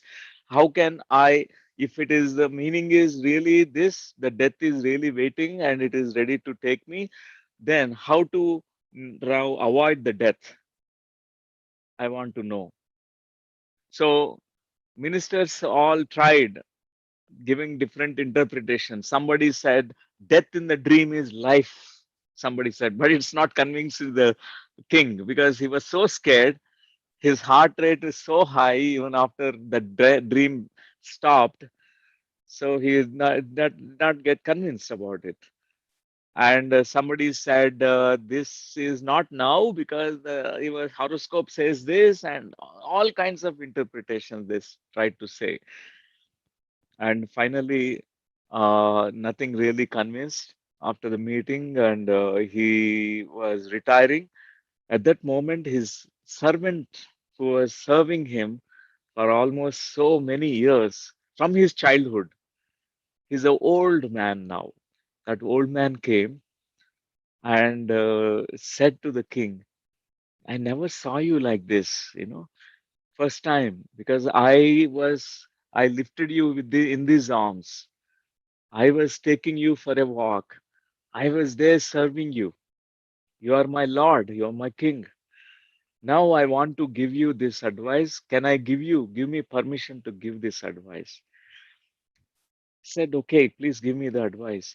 He said, you said the dream, in the dream, the death said, I have come to take you. Did it say any time frame? Did it give any time? King said, thought about it, and yes, roughly, I vaguely remember it is 24 hours. Then the servant said, why don't you take our, fastest horse? White horse is the fastest horse that we have. Ride on it, cross the kingdom. Our kingdom is, we know the boundaries where by evening you will be crossing to the other side. 24 hours you will be reaching the other borders. So try to save. That's my advice, he said. It's appealing to him. He immediately got the horse and he started riding. He never stopped in between. He was almost like 24 hours, almost many hours. He was going and going, and horse also was so tired, but not given any water and nothing to eat.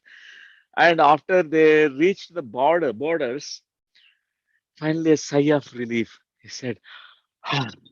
He said, what a relief. Now I'm saved from the clutches of the death. And he came to one tree, one big tree is there after he crossed the borders. And the tree, he went and he started just taking rest, leaning back. At that time, from behind, somebody came to the front. Again, the same black cloak person with the black clothes. And said, I am here waiting for you. I thought you will miss today, but you arrived on time. I'm ready to take you now. So, friends, more we fear death, more it comes closer to us. More we try to avoid and run away, and mostly we try to ignore death. Ignoring death is not embracing life. People try to stop thinking about the death. Even someone in the families is talking about someone who died, they're talking about someone's death. They say, don't talk about it. Not talking about it, avoiding the topic of death, it will not liberate us from, you know, the fear of dying, fear of death. Biggest mystery is death. Another big mystery is life itself. So one thing is, first we need to really have a nice connection with the death also. Look into the eyes of the death without being scared, in a neutral way. How you're looking at life, you can also equally take the death. It's the two sides of the coin. We have experienced so many times the death. How many times we have incarnated, so many janmas. We have experienced it. We have forgotten the death experience. That's all. But a meditator need not fear death at all. One day a meditator chooses to consciously vacate the body, like a Bhishma Pitamaha, like Ichamaran. When they say, I completed my life's purpose, I have fully lived now, then you can leave the body.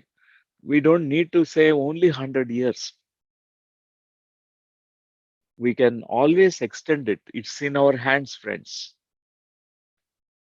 So we'll have a few sharings and questions if you have. That's really nice. Do that. Malaji, can you unmute yourself and then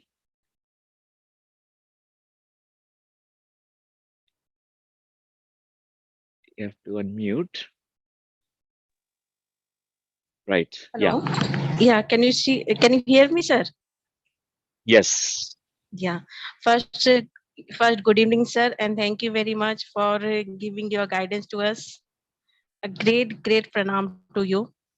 And just I want to share right now, I can't see anything. Just I feel some sensation over my crown chakra, and at the ending point, I saw a swimming pool. In that, I saw a flower of orange color and purple color. That's it O- only. I not Okay. see any image. At the first time, I don't know where I went. I don't remember anything. Okay. Okay. It's all right. It's all right. There sometimes we go into meditative states. Meditation is always an altered state of consciousness. Sometimes we go into a yoga nidra state. So it's all right, completely all right. In that deeper states of consciousness, we don't remember what we have experienced, but we will be experiencing whatever that we have intended here. We always tap into that. But when you came back, whatever that you narrated, the sensation here on top of the head, and then second is seeing the swimming pool, the visions of Yeah. the swimming pool, and all that. So it's perfectly all right as it is, even though we don't experience every time. What is important is take the essence of what is being shared, the wisdom part. What is this wisdom, piece of wisdom, this insight? Is it useful and helpful to me? If it is not useful and helpful, put it in the dustbin, friends. You don't need to carry it. If it is useful, carry it with you. You can use it. This is going to be helpful. Okay. Okay. Thank you. Thank you for sharing. Yes. Thank you. Thank you very much, sir. One more, Pinakin. Pinakin, can we unmute? Can you unmute yourself? Healing Mind India. Yeah. Yeah, good evening, sir. Am I audible? Yes. Okay, basically, I would like to give you a brief, sir. I was diagnosed with a non-curable disease, which is called MND, motor neuron disease. It is Okay. also called ALS in America, US. Right. And I was diagnosed by doctor, and he told me that you will average life is 2 to 5 years. Okay. This is my fifth year, and next This. year I'm going to go and meet him, and I'm going to write there Ghost of Pinakin. So I'm going to prove to him that I can live for more years. I can heal Wow. myself. That's wonderful. You actually open the doors possibility to thousands of people who have, motor neuron disease. You open the new possibilities. I really appreciate your this confidence, strength that you are right now showing to us. It is so important. And whatever that I was sharing, these are very useful, sir, for you to update your beliefs that you can use these tools. Meditation is very useful. In meditation, you access the cosmic energy, redirect, and also power of intention. Intent that I stay inside the body Correct, so sir. that, yeah. And that is the reason I am attending this workshop. I've been Wonderful. into meditation from last 2 months, and it has Last month. changed my life. Wow, wow, wonderful. I'm happy to And listen to you. sir, whenever MND comes to me, I fight MND with my own MND, which is मैं नहीं डरता. Right. And That's wonderful. That's really wonderful. I tell MND uh, that mind never dies. Mind never dies. Yep. Wow. And Wow. I love my music and dance. So that is again one more acronym for MND. Perfect, sir. Perfect. Perfect. What a joy. You could completely reframe motor neuron disease to, you know, mind never dies. And another MND is, you said, about Music and dance. music and dance. Music and dance. And Wow. the middle one is when the death guy comes over here, I tell him, मैं नहीं डरता. My Nai Darta, my Nai Darta. What a joy to hear this. My Nai Darta. That's a new definition for MND. That's beautiful. That's really beautiful. And sir, right now you had done this meditation about the death guy coming to us. Yes. I always tell him, thank you for coming over here. Recently, I meditated, and God told me, you need that you are giving very good hospitality. So when the death guy comes, give him your hospitality and send him back empty-handed. Hmm. So I always tell him that whenever the death guy comes, I tell him that you can enjoy my hospitality. Hmm. Right. You have to go back empty-handed. Yes. Beautifully, beautifully done. Thank you so much, sir. Thank you. Thank you, Pinakiniji. Pinakinji. That's really wonderful. What an inspiration to hear from you. What a joy to meet you. Thank you. So, friends, what a joy to share in this platform. I want Aarti ji to share. Uh, Namaskar, pranam, Aarti ji. Namaste, namaste. I'm so happy to see you after such a long time. Yes. Uh, okay, about the experience, when I walked towards death, I could just see a bright light like on the horizon. There was this spread bright light over there, and I was walking towards it. And then when you asked to see the shadow, then I saw a dark shadow. It had red eyes. Through the eyes, I saw a few members of my family who have passed away, and I could do the whole process coming back to life and see. But actually, the bright light was the most important thing for me. It kept on. It was like very. I was very happy, and it was. I don't know. It was sort of very welcoming. The bright Yes. light. I think it was beyond the death line. Beyond the Okay. horizon, the line of the horizon. That was most intense and prominent for me. Yes. Yeah. Wow. Beyond So death, there yes, is light there. there was light there beyond the Yes. death, and it was a Mm. beautiful light. It was the light of eternity, sort of, and it was Yes. lovely. Yes. Beautiful, beautiful, beautiful, madam.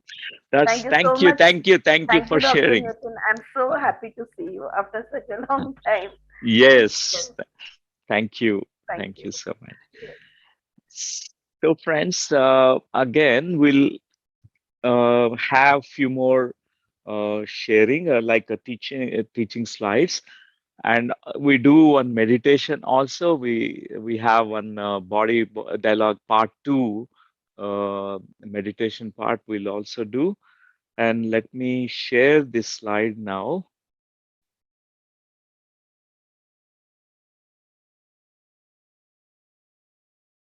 So we completed the six so far, the sutras, the 5 sutras, and we are coming to the 6th one now.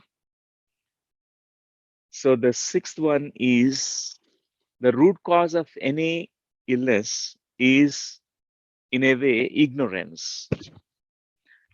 As long as we are ignorant of what it is, why it is there, and we suffer so much. So root cause, for example, without cause, there's no effect. For example, without anything that happened prior to appearance of the illness in the body, there's something that caused it. This physical plane is cause and effect plane, friends. In the spiritual realm, is beyond cause and effect. There's no cause and effect there.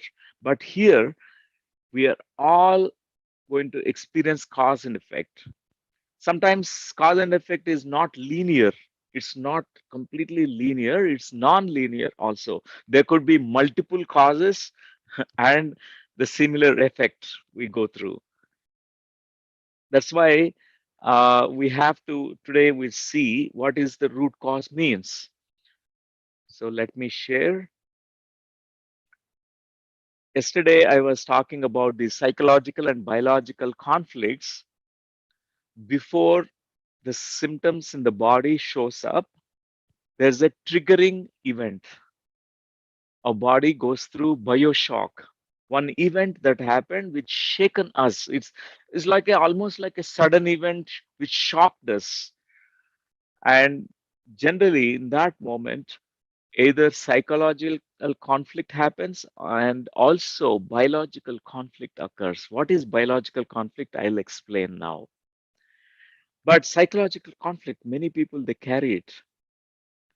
There is a confusion, there is a conflict about a particular thing that happened, whether to do or not, whether to love or not, whether it is safe or not, whether to decide about it or not. So Dr. Reich Geerd Hammer, he was a German oncologist. He's a really trained medical doctor and who's a surgeon who was working with cancer patients. What happened is when his son died, after son was shot dead by someone shooting him, and after just 2 years later, he got cancer in his body. He developed prostate cancer. He himself is a cancer specialist. He wondered at the time why all of a sudden, after 2 years, after son's death, this happened. Is there a correlation between these two events? Because when his son died, suddenly his whole system, physical system, gone through shock. Such a shock and such a grief he has experienced, and he explored internally what happened inside him. He came to know about this biological conflict. What happens when some shocking things happens to us, situations which shocks our system. It could be sometimes a trivial situations, but it might be causing a great shock to your system. It might be small. We can't measure the impact of a situation. It need not be the same on everyone. Same situation might cause different impacts on different people. The impact of that situation could be very different. For example, I tell you, an employee working in an office, he's fired without prior notice. His boss fired him from the job. So one person might feel devaluated. He might be feeling very, very low. Another person might feel very, very fearful. How do I survive now? Tomorrow, what will happen? The third person, the same situation, the third person might be very angry at the employer who fired him. And the fourth person might have a very different reaction altogether. And the fifth person might not have taken no reaction at all. Instead, he felt happy that I am relieved from the job finally. I want to quit this job, but my boss fired on his own. It's nice excuse. Now I'm happy. I can live on my own now. I'm free. I can do anything in the world. Now I have my own project to write a book, which I'm not doing since many years. Let me write now a book. The fifth person may think this way. Each one, the same situation might cause different emotional behavioral reactions in them, and internally, inside physiological inside them, there are different kinds of thought process conflicts that are generated. So each person will have, for example, the person who has the rage and anger, he definitely will be have a conflict which is something related to gallbladder and the liver. Somebody who had this conflict with devaluation conflict, it's called self devaluation conflict. He felt so low, so shamed, so much hurt and devaluated. What happens is devaluation is almost like a demineralization. Your skeletal bone structure, it gives you what is called integrity, body strength to stand or to sit or to do any activity. You need a strong skeletal framework. So when we are devalued, it is like reaching to the bone. Your bone is demineralized. So he might develop osteomalacia. Osteomalacia is a condition where minerals decalcification happens, and his cartilage tissues, his bones will be troubling him. There's so much pain, so many pains will occur in the body, and all that happens. So each one, according to their biological conflict, they experience. This is such a great discovery. Hats off to this master. When he was alive, he was almost like a, entire medical community was ridiculing him. But in spite of that, he's such a champion. He did not stop his work, his research. He continued. He did such a research on cancers, on chronic illnesses. Almost he could map so many illnesses. He trained thousands of such masters in this bio decoding and this is called German new medicine. This is called GNM.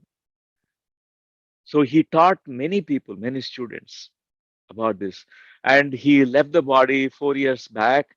And it's so really, we lost such a great star in this world who contributed a lot. After his death, now all the universities, even including the American universities, are showing interest. Oh, what a contribution! Now they are seeing, after Samuel Hahnemann died, after 100 years, homeopathy is recognized as part of the main medical stream. It's also come into the forefront.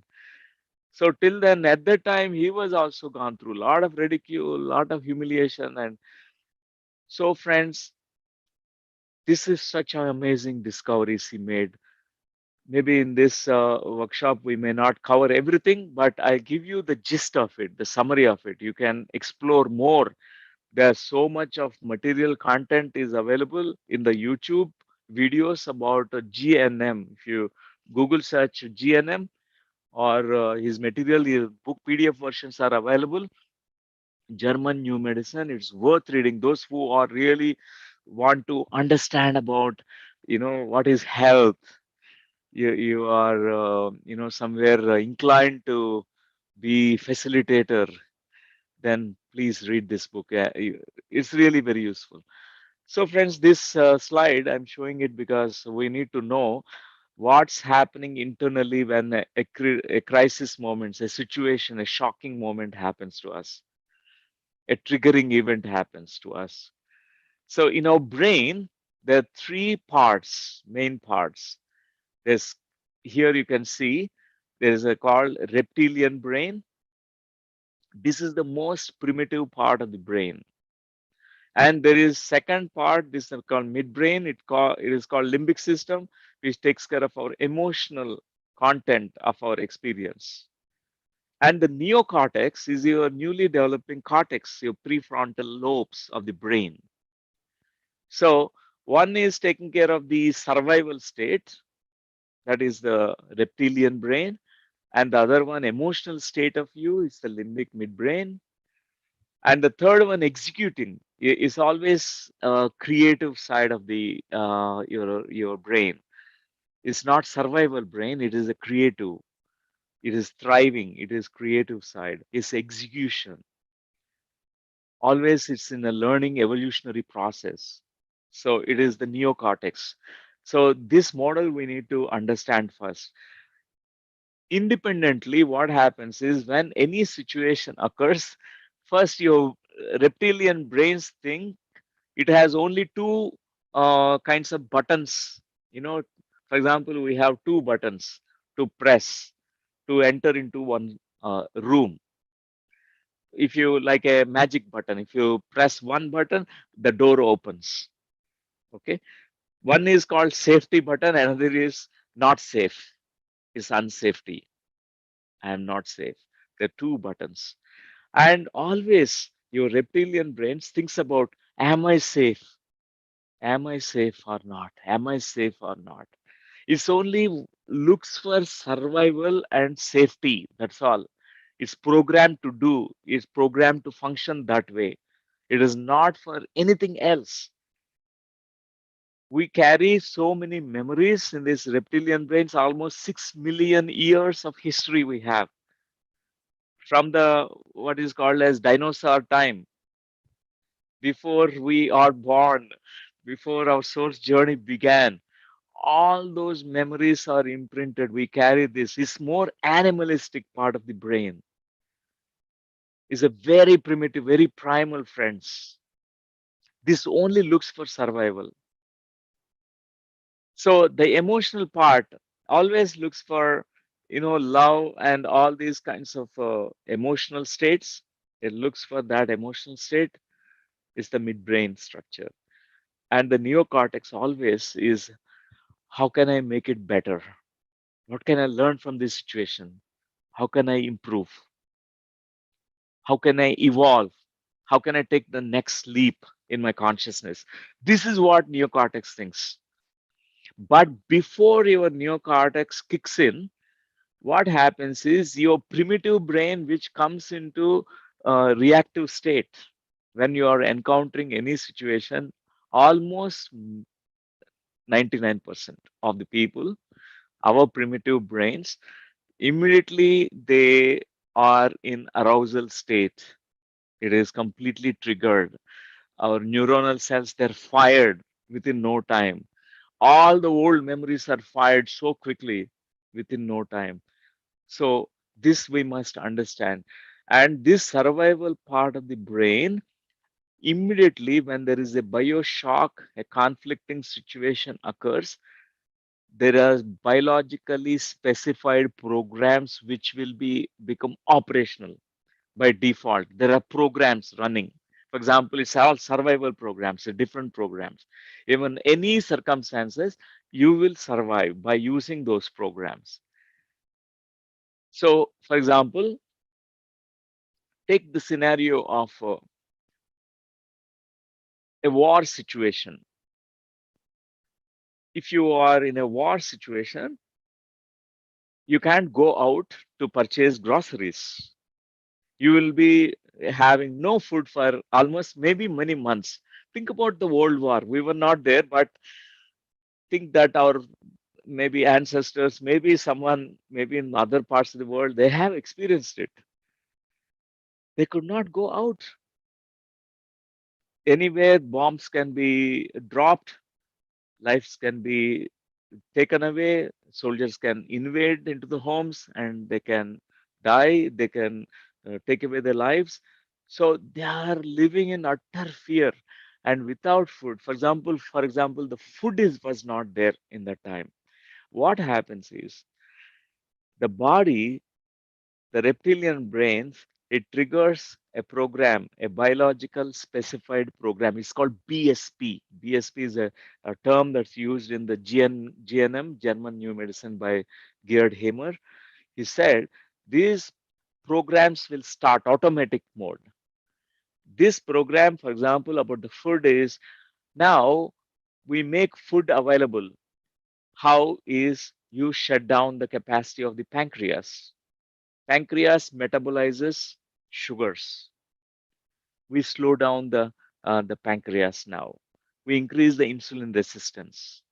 We also shut down the little bit capacity of the pancreas to produce, synthesize enough insulin for the body to operate, because it's a biological survival program, specified program. What happens is there will be shut down. There's a high glucose levels in your body because it is your body is doing, your brain is doing for your intention of it is very good only. It wants you to, without food also, to survive. This is what is being done. But now, even though there is no war situation, but there is a trigger event that happens, almost equivalent to like a war situation. For example, you losing the job, some may lose the job, or some may feel the fear, not even losing the job, but he heard that even in this company, the people may be fired soon.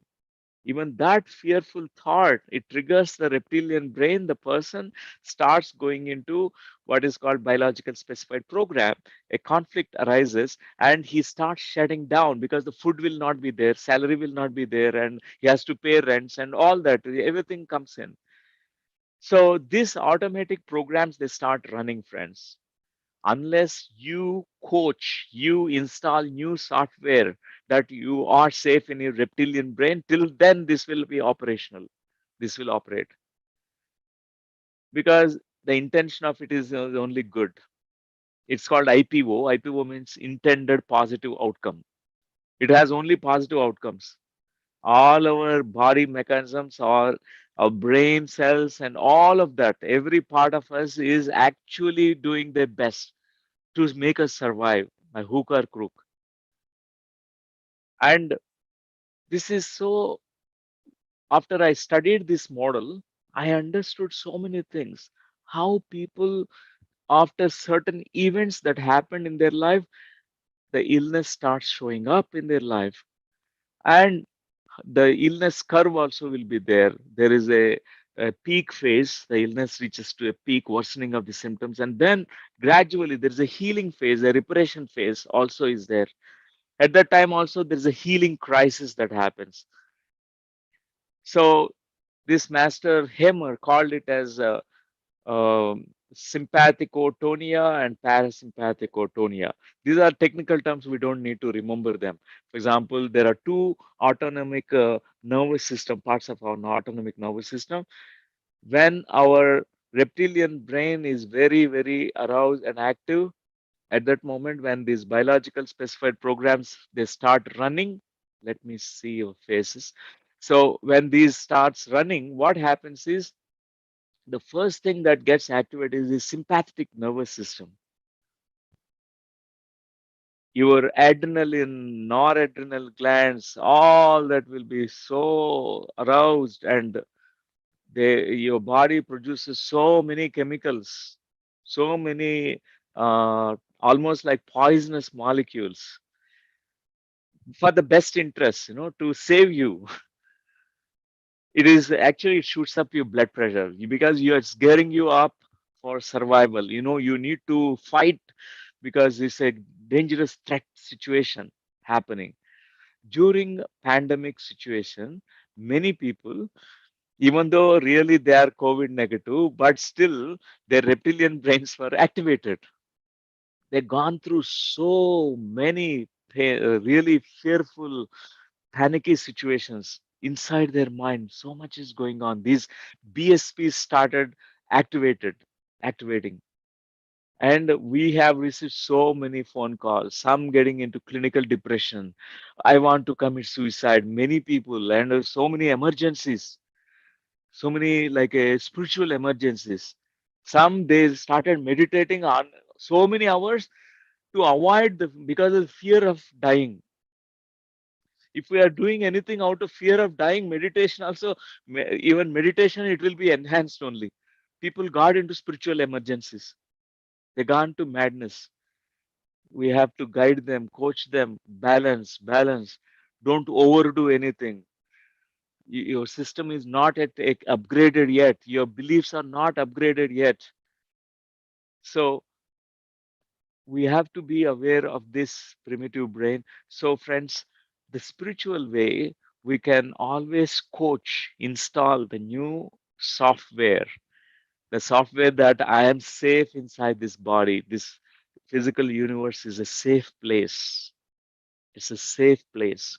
We were taught that we are living in an unsafe place, and this body itself is unsafe, and we feel it, we believe in it, and also in this physical universe also we believe that there is danger outside. And friends, when we can update our this reptilian brain software, people will not activate these old programs. Even the old programs which are activated, they get diminished, they reverse totally. All the symptoms they get reversed. That's why many meditators, when they have really even the intellectual knowledge, little bit svajhaya they have done, then it will be so useful when they are meditating. They really reverse everything because these old programs will be completely reversed. They feel safe. Meditation, many people, they also access the deeper wisdom inside, which makes us know that we are safe. And we also have the deeper wisdom about the soul which never dies, the soul which is never born and never die. This personality structure has come into incarnation, but his soul has no death, has no birth. It is eternal. It's so eternal. So we come in touch with that energy essence of us, and that releases from these old programs, friends. That's why many meditators, I can say 50% of them, they reverse the medical conditions just practicing of meditation. But there are people, even after their meditation, they're not able to do that. They need a little bit conscious effort in understanding what is this biological conflict which got triggered in a situation. Yesterday, when we did the body dialogue, we looked at the first level and second level of communication. But now we have to go to the third level of communication to understand what is that deeper primal memory which caused the original, contract or original kind of template which created. That is so essential because that could be there, because I'll show this slide. We can understand from this. So the source of these conflicts could be the four different places. This is called four biggies of illness. Four big factors, big causes for these biological conflicts. So the number one, it is called childhood memories, particularly traumatic and very painful childhood memories. If we are coming from a very difficult childhood situations, there is definitely there's a price. Our body pays the price for it. The long term we carry, our body carries certain kinds of disorders and diseases or illnesses and certain conditions, medical conditions, because whatever in the mind that happened, that conditioned in your mind when you are a child, it will be going on. And it waits for a triggering event to happen. A triggering event is an event where it takes you beyond a threshold point. Beyond the threshold point, suddenly all the symptoms starts erupting, showing up in your body. Till then, everything is all right. But after that threshold point is beyond the threshold point you reach, and your body, your system collapses. There is something that happens in your system, it collapses, and there is all the symptoms will appear. The first place where we have to look at is the childhood. I tell you one case study. A child, even the memories of very neonatal memories, how it affects, we can see this in this case study. A child who was born prematurely, means at the 7th month, and after delivery the child is kept in the incubator. That's what is commonly we do. And there was no contact with the mother for almost for a day. The doctors have to do something with the baby to revive and to make the baby regain whatever the physiological functions. So meanwhile, what happened internally in this child is the reptilian brain said, it's I'm in the most dangerous situation. I'm not with my mother. Till then, inside the womb, we stayed in the warm waters, warm amniotic fluid. Suddenly, you're transitioned here. This earth plane is so dangerous, and you are kept in a kind of metallic thing, and the incubator. And the child looks at everywhere, and he can't recognize. She can't recognize anyone. All the strange faces. The doctors looks very weird, and the nurses they look weird, and only the face that's familiar is mother, the mother's touch, particularly the touch of the mother. But it's lacking. The child will go through a trauma. This will be actually triggered in the reptilian brain, but it has not yet reached to a threshold point yet. That's why there's no illness that comes at that point. But what happens is the child, after a day, the mother takes the child, embraces the child, the child feels very happy. But the child has a fear, the fear that I will be separated from my mother. The moment I came out of my mother's womb, I am separated from my mother for 24 hours. What is the guarantee that my mother again will not be with me? So there is a fear. So after 2 years, what happened is the child was getting eczema. Eczema is a condition, a skin condition. There is a rash on the skin. Constantly it comes to this child. Mother used to wonder, consulted many dermatologists and doctors and applied ointments, many things they have done, but no cure. They have not realized. Actually, this is a case study from the Hamer. Hamer presented this case study where he has mother consulted the Dr. Hamer, and when he asked what happened when the child was young, he was born prematurely and separation conflict and all that. So the mother was told by Dr. Hamer, now you hug your child for 3 hours one day without leaving the child. He suggested hug therapy. Just give the hug. Just hug. Your love is the medicine for your child. The child missed you. The contact, the physical, the skin to skin contact is the greatest love that is transmitted from the mother. Mother's skin, the child understands what it is, the touch of the mother, the loving touch of the mother. So, mother did that. After that, the eczema totally vanished. And there are so many cases, even I have seen personally in my own, sessions, people who had the skin conditions like eczema specifically. It is a separation from some loved one, losing contact, losing touch with someone at the it could be recently losing contact, losing touch is so important trigger to initiate this process of the skin condition.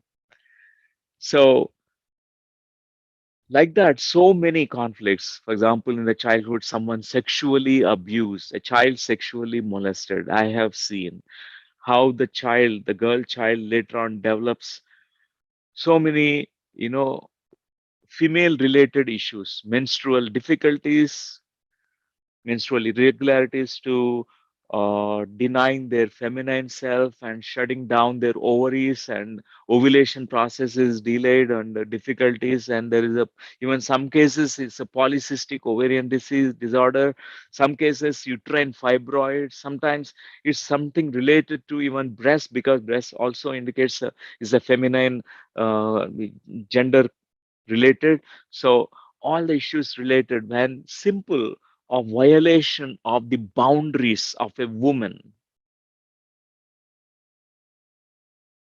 So there's an inner conflict that happens. And in certain cases, I have seen one person who has gone through what is called as autoimmune disorder. When we track the conflict, the autoimmune disorder right there in the childhood, when the actually the uncle, it's a kind of incest that happened. Uncle molested the child. The mother's brother, who used to visit the home, molested, sexually abused this child, the girl child. She was so scared, and the uncle threatened her that I will tell your uh, uh, everyone that you are a bad girl, you did this, and all that. I will really make it worse. He also threatened him. He threatened her.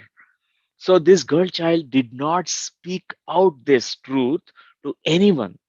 First time when she came for session, I made her to express all her anger. What I given a big, something to hit. He said, "Your uncle is there. Here, come. You hit your uncle till he's dead. Hit him." Because she stored all that anger in her muscles, in her body cells. Even though she tried, Louis, hey, I forgive you, I forgive you. Forgiveness is not just a mind process. It must be an emotional forgiveness, a deeper spiritual forgiveness that must arrive.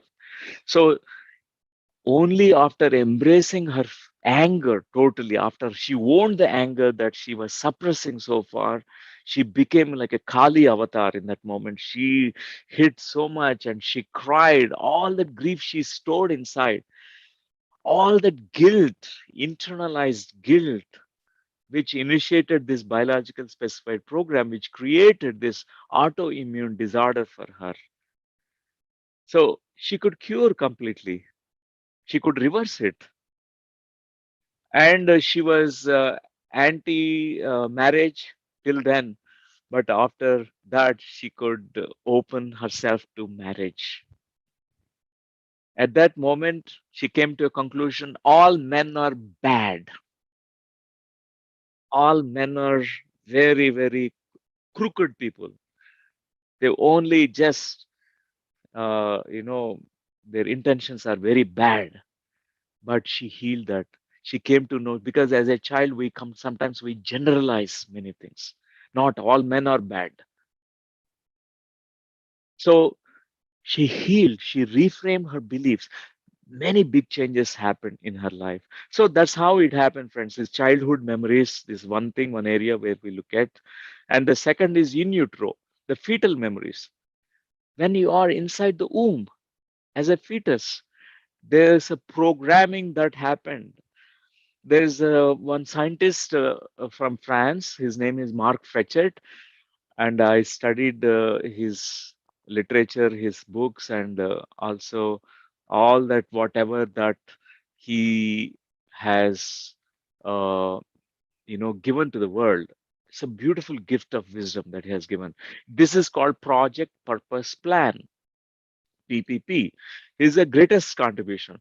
Before we come into the womb space, our parents have ambitions and dreams and many things, and a soul which is coming has their own agenda. Soul has an own agenda, but when we are coming, parent has many expectations on the child. My boy, the mother thinks, I could not become a doctor, my daughter must become a doctor. Our father thinks, I could not become a good businessman, my son must become a good businessman.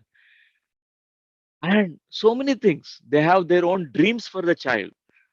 Now, after coming into the womb space, the child must forget their own dreams because to please the parents.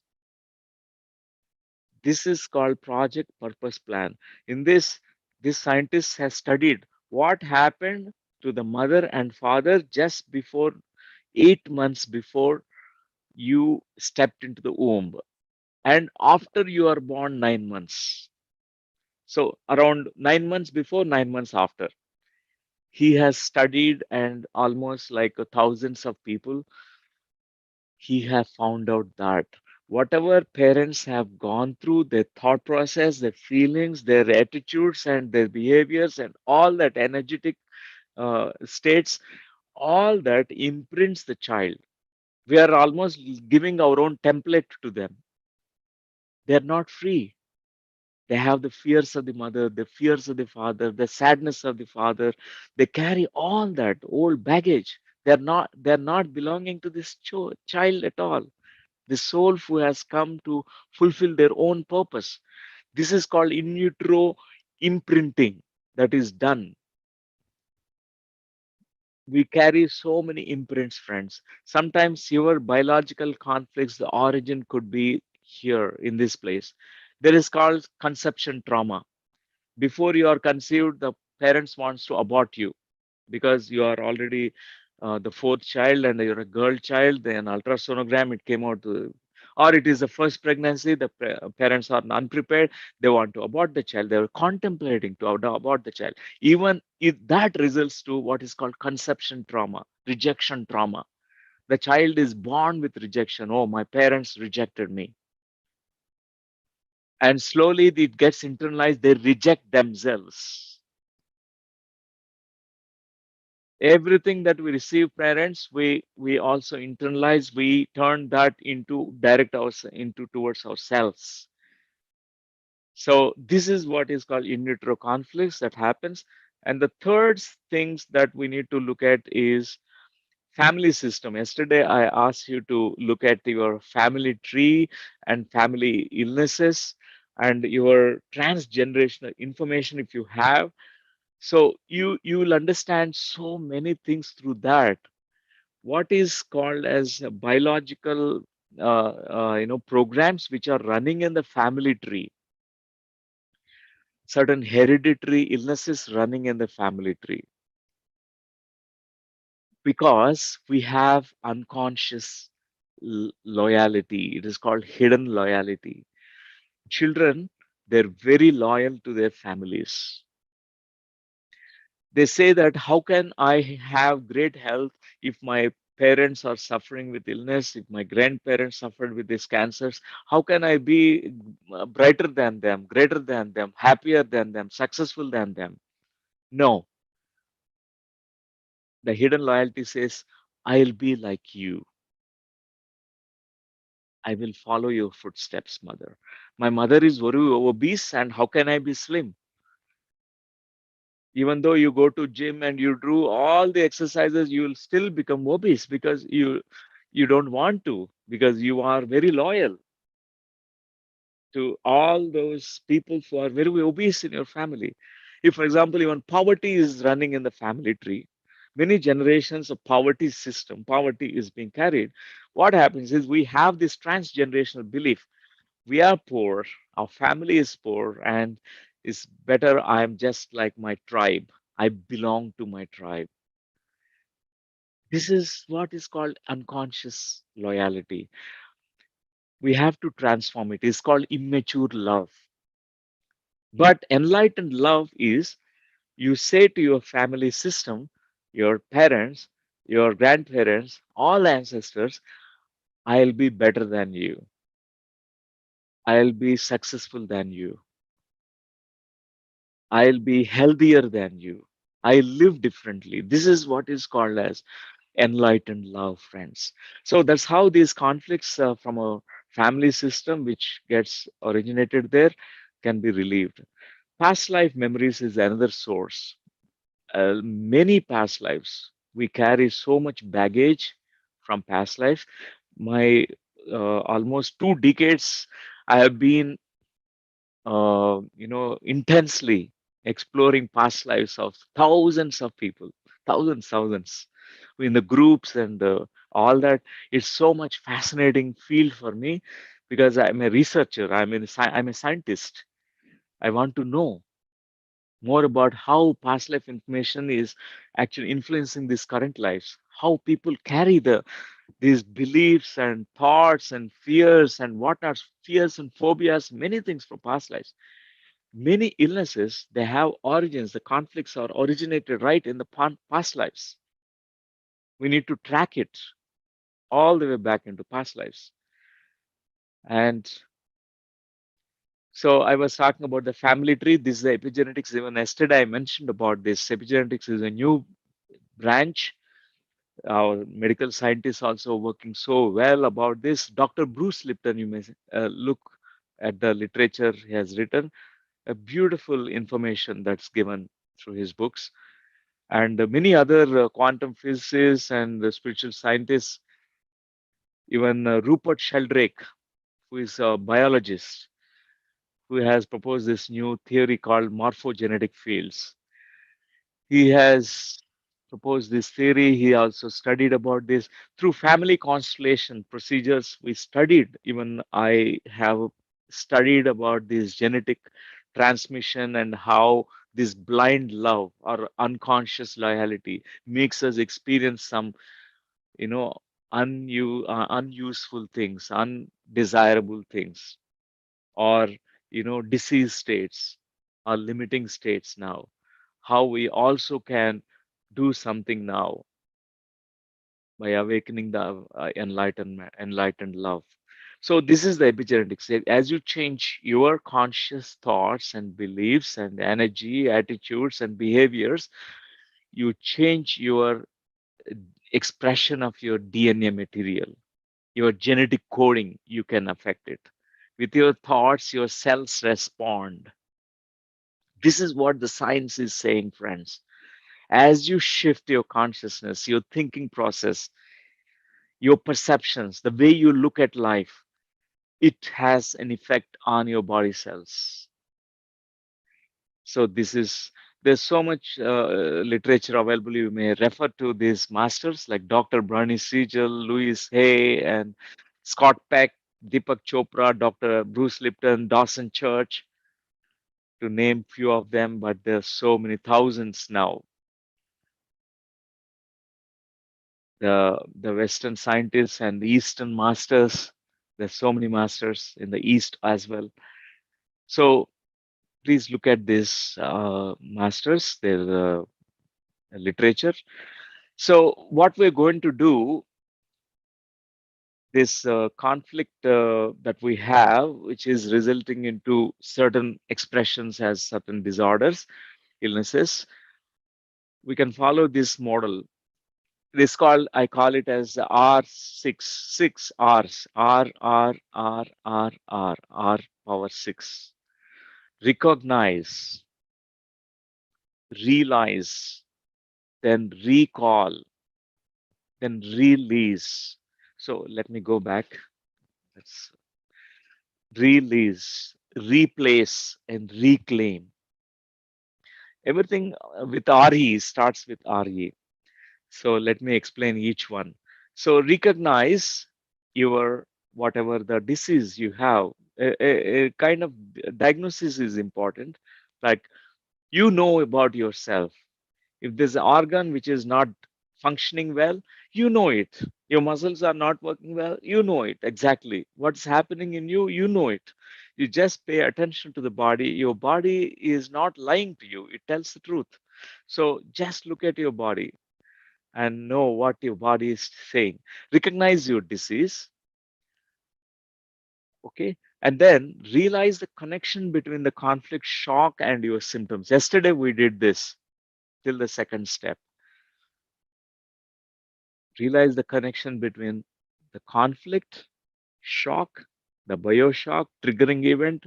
Yesterday we looked at that, whether it is childhood, whether it is coming from the recent past or a situation that occurred or several situations that precipitated this.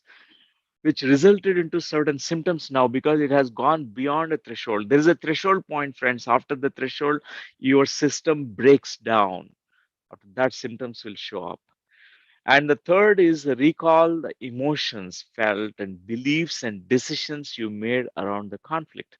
Because in that moment, your body is going through a shock and emotionally there's something that's happening, whether it is a fear or anger or helplessness or something, a huge emotion or grief. There is an emotional energy which is unexpressed. It gets what is called pocketed. Generally, we don't deal with that because in that situation, we try to forget it. We try to put it under the carpet. We say everything is good later on, but nothing is good. Everything is kept under the carpet, all the dust. So many of us, we have this habit of denial of what happened. But we must be very brave enough to deal with whatever that happened. So this recall the emotions felt, and that moment, in that even brief seconds of the triggering event, traumatic event, what kind of beliefs and decisions you have made. You might have come to some conclusions in your mind. I tell you a case study of a person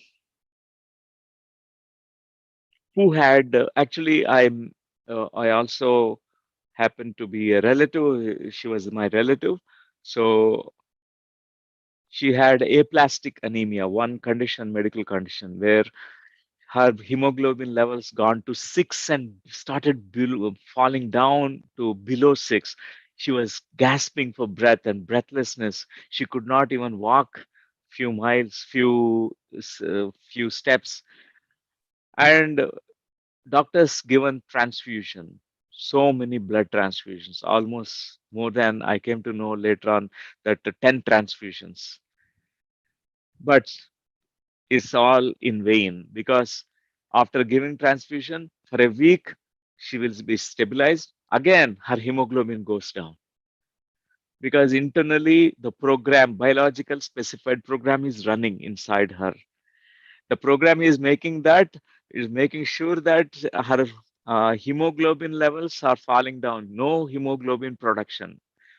Even whatever the new RBC, red blood cells are there, it will be completely taken away from the kidneys and they'll be eliminated by the body. So almost 10 blood transfusion is not did not help at all. And when I facilitated a session, I asked her what happened just before this aplastic anemia occurred. These symptoms showed up before she started noticing that she could not walk few steps. She was breathless. She's not able to breathe. What happened just before that? Tell me what happened a week or 1 month before. She's narrated what happened. She said one night, in the middle of the night, she received the phone call from the son that actually received the phone call from the daughter-in-law. Come here. She was in a very high tone, high pitched voice. And she ran to the apartment because they were like living in close apartment in the same building. So she ran to that apartment. She saw when opened the door, there's a blood that's spilled over entire space there. All the walls are completely filled with blood. And his son was bleeding. His hands are bleeding. His hand is almost like there's a blood which is oozing out. And as a mother in that moment, her system went to shock completely. She was frozen in that moment. Biological conflict has started, a program started in that moment.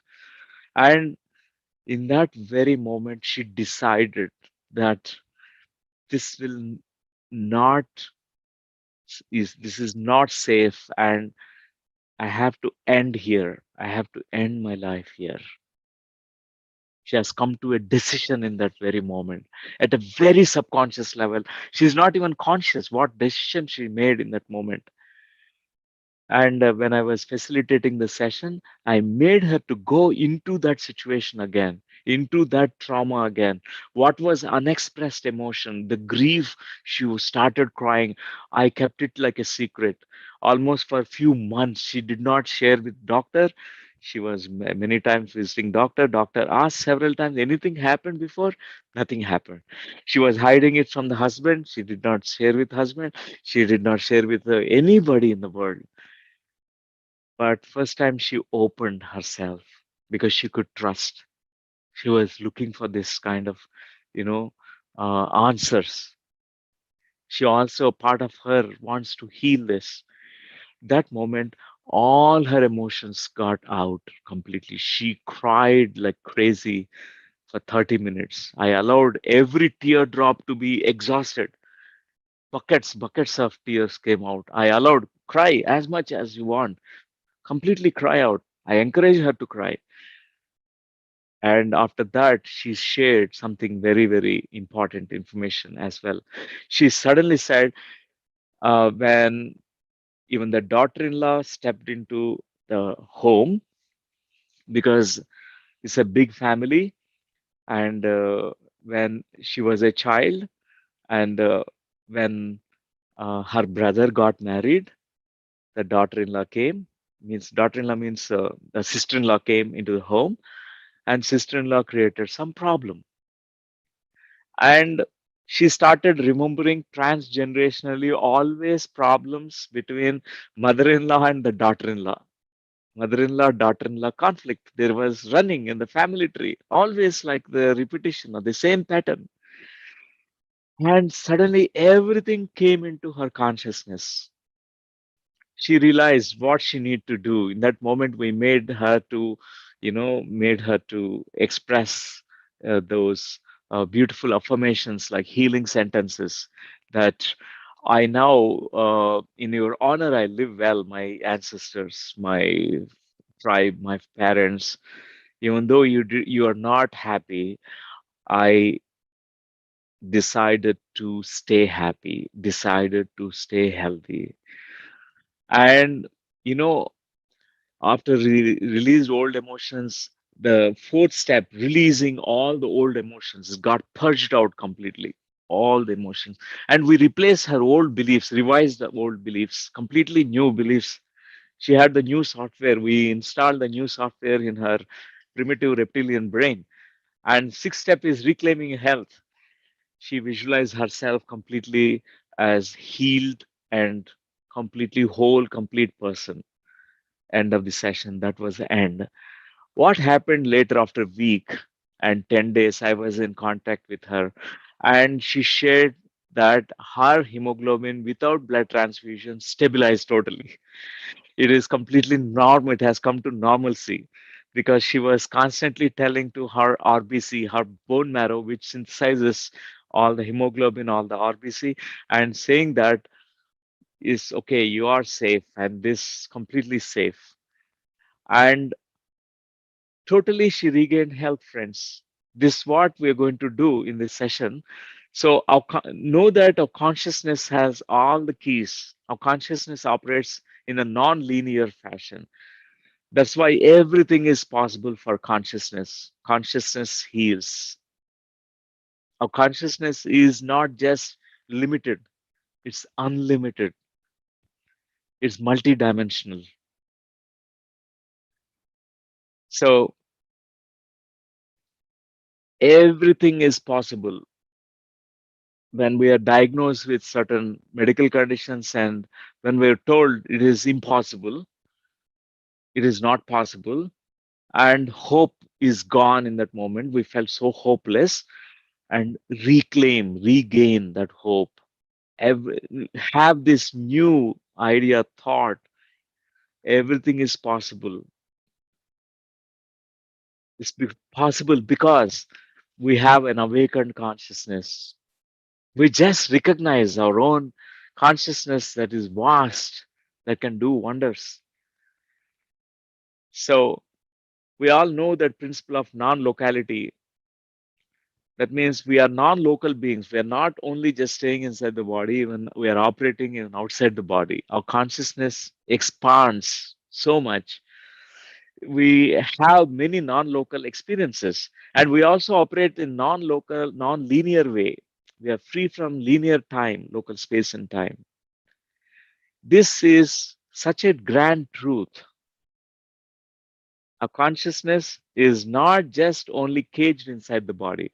We have access to all the archives, the Akashic records, cosmic libraries, and the universal wisdom and everything, because we are non-local beings. Right now, you can expand your consciousness to become one with the whole universe. What is stopping you? You are stopping with your thought process. You are limiting yourself by your thoughts. As Richard Bach says, argue for your limitations. Sure enough, they are yours. When we argue with the limitations, they become the limitations forever for us. So it's so important to understand this non-locality and non-linearity. We are operating at beyond time and space levels as consciousness. That means you have access to any archive, any memory, whether it happened childhood, whether you don't remember it, but you have access to that information. You have access to past lives. You have access to all that multiple lifetimes. You have access to LBL, life between lives, your soul plan. All that is possible because you are non-local and non-linear being. So, friends, this is another quantum principle, wave particle duality, observer participant principle. This is such a useful principle to us because the way this already we have uh, tapped into it. Our attention, wherever attention is placed upon, their energy flows, their consciousness flows, their everything grows. So wherever, whatever that observer in you, observer's attitude, observer's stance, energetic stance of the observer, it determines the reality. Your intention inside the observer, the intention is very important. So if your intention is to heal, to see yourself as whole and complete being, so be it. So it is, so it is, so it is. That's what happens. This is just quantum principle and it is the truth. Our subatomic particles, our energy particles can behave like a wave or a particle. It can behave like energy, or it can be very flexible energy. It can, we can modulate, flex, it can be manipulated, can, we can do wonders with it, or it can be like a solid matter. The way we look at it, it determines the reality. So if you see your body as the energy body, for example, know that your body is not just a dense body composed of atoms and molecules, carbon atoms and hydrogen and nitrogen. It's not only that, it is pure energy, friends. We are bundle of energy. If we can have this new perception, a new way of looking at things, we view ourselves as energy beings, we change completely. So we also utilize during the session these principles. And principle of uncertainty, I like this. This is a principle proposed by the scientist Heisenberg's uncertainty principle. I really like it. There is hope because of uncertainty. Everything is chaos, everything is changing. And there is science called chaology. Every big chaos brings a great change. And great change means great growth. Without change, there is no growth, friends. Stagnation is because we are stuck. Without change, we are stuck. We always change. Our body is constantly changing. Our mind is changing. We are updating, upgrading ourselves. Our consciousness is expanding to new levels. From past lives to now, we have already progressed so much. We keep growing. Even universe itself is evolving. There's a book written by this master Andrew Heaven. And he said evolutionary enlightenment. He talked about the evolutionary universe, expanding universe. It's truth, because there is uncertainty. If there is everything is certain, then we behave like everything is like a particle. Everything is, we get into boredom state. Constantly, there is a fluctuation of everything. There's a flux, change. This is something very useful. If someone says this is incurable, this is uncertain, say it is uncertain. Doctors diagnose it as a chronic illness and you'll die. Who knows? It is uncertain. This principle says that it is uncertain. And there's a hope because of uncertainty. There's a scientist by name Paul Pearsall. Read the book called Pleasure Principle, and there's another book called Miracle Knots that he has written.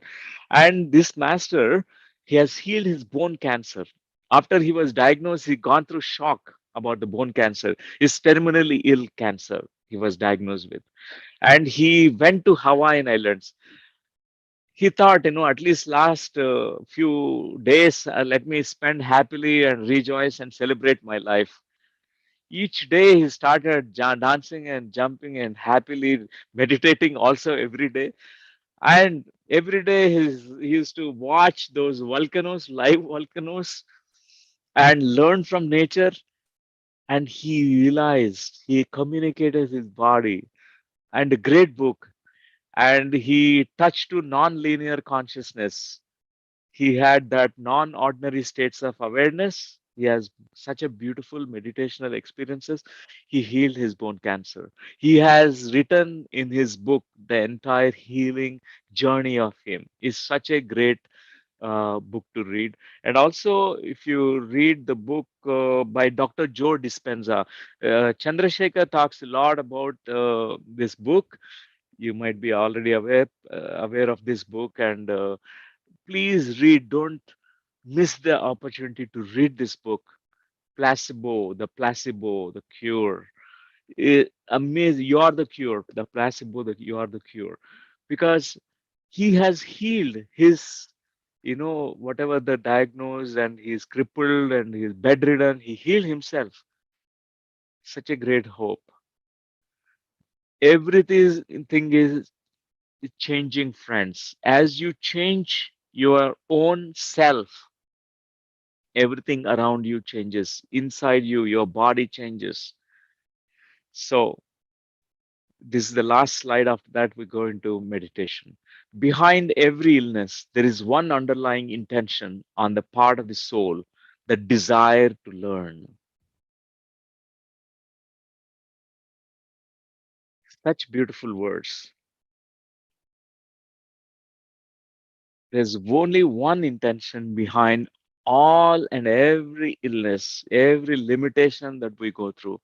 The intention is the desire to learn, to evolve, and to grow. So even illness is a teacher. For example, the conflict, when we look at it, we upgrade our belief, we get re-empowered. We access such an amazing power, that energy that we lost in that traumatic situation. We also update ourselves. What a beautiful consciousness I have. We realize about it. So friends, if you're ready, we're going to meditate now. Though it is today, we're going to have 20 minutes more extra. Is it okay? Those who have some urgent appointments, you can sign off, and then later on you can watch the YouTube video. But those who can participate, it's very good. Live meditation is always good. Let's do this, because this is the third level of communication with our body we're going to do. Yesterday we gone to the 2 levels, and we know that we have come in contact, and we in rapport with our body, and we ask our body, we communicate, we ask, what is it, what's happening inside, what is the symptom showing, what is the meaning of it, because every symptom has a meaning and a purpose. So today our goal is to go back to the original event that happened way back, maybe childhood, maybe past life, maybe it is coming from the family tree, maybe inside the womb state, does not matter, wherever it is. Let your consciousness take you on a non-linear journey. Nothing stops you to access it. It's just you access that information in non-linear way, intuitively, through inner knowingness. Trust this journey, friends. So, because the music I'm going to play in this slide,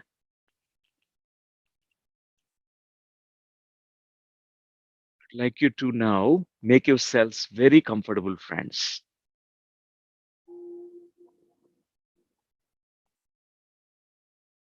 Make yourselves very, very comfortable. Adjust your body parts.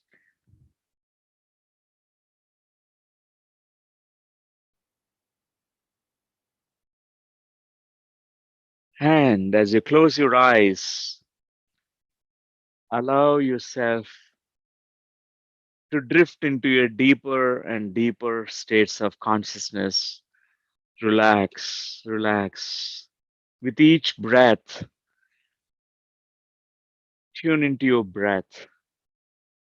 During this entire process, you can always stay in touch with your breath, stay in contact with your breathing, because your breath always is such a teacher, such a guide. Inhale and exhale. Few more breaths and allow your body to go into a very deeper and deeper states of relaxation, deeper than ever before. Just you need to intend to reach to the deeper states of consciousness, deeper relaxed states. And as you intend it, instantly, these waves of relaxation can flow into your body, from top of your head, all the way down to the bottom of your feet. Allow, letting go any kind of tension, stress, tiredness, all that is stored in your body right now. Let your body become more comfortable, more ease, more relaxed than ever before.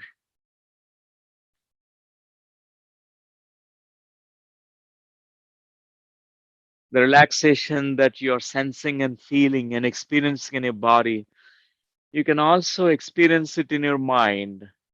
You can also experiencing it other levels of your consciousness. At this moment, I'd like you to briefly picturize,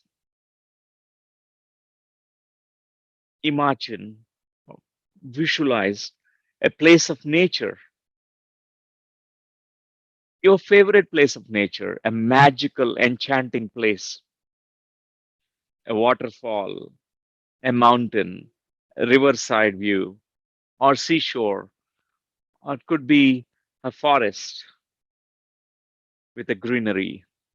It could be any landscape that you like most. It could be clouds in the sky, could be other dimensional space, does not matter what your favorite place is. Just allow yourself to be there. Send out your mind to that place. Use all your senses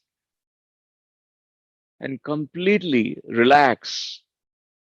Become one with the nature, become part of the nature, become that five elemental nature, the birds, the trees, the wind, the sunshine, the clouds, the sky, the earth, the water. Just become part of the nature, that landscape where you are located right now. Smell the aromas coming from that place. Feel the temperature of that place. Notice every single detail and experience the oneness with the nature. How it feels to you if you are completely becoming one with that nature, You are part of the nature.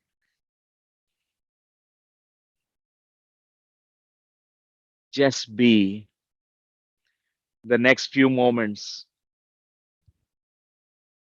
You give yourself the permission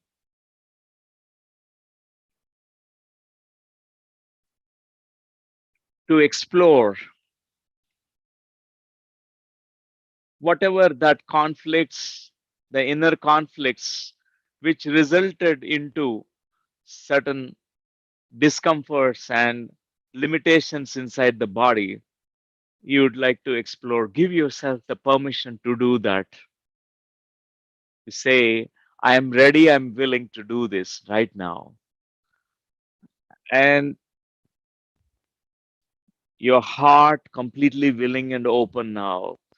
At this moment, I would like you to picturize, imagine whatever the limitation that you're going through, whether it is illness or dysfunctional organ, or it is an endocrine gland which is not working so well, or a part of the body which has certain cramps and pain. I would like you to visualize that aspect of your own self, which is experiencing that. Give a form to it, shape to it. You visualize your altered version, a sick self, a self which is going through this limitation. Look into the eyes of this self,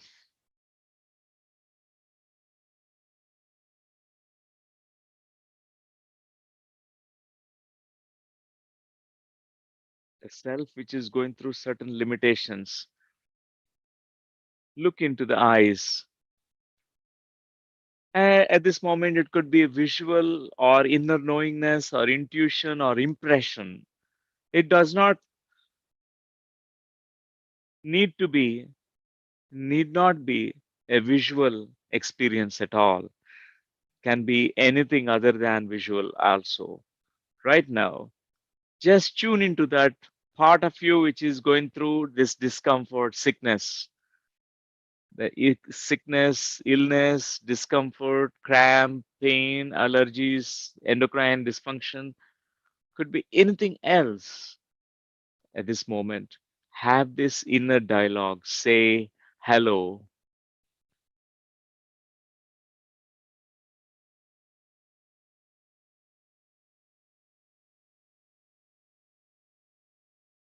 Greetings. I want to understand about you. You're an aspect of me. You're going through this limitation. I want to know more about you. Look at what kind of emotional expression is there on the face. What is the body posture? How is this person? Is this person looking young, old?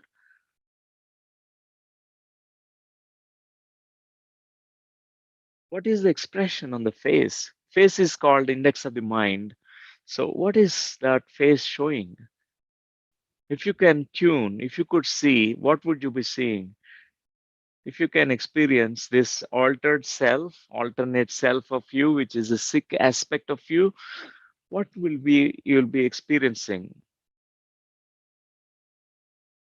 What kind of pain, what kind of limitation this self is going through right now? Acknowledge all that.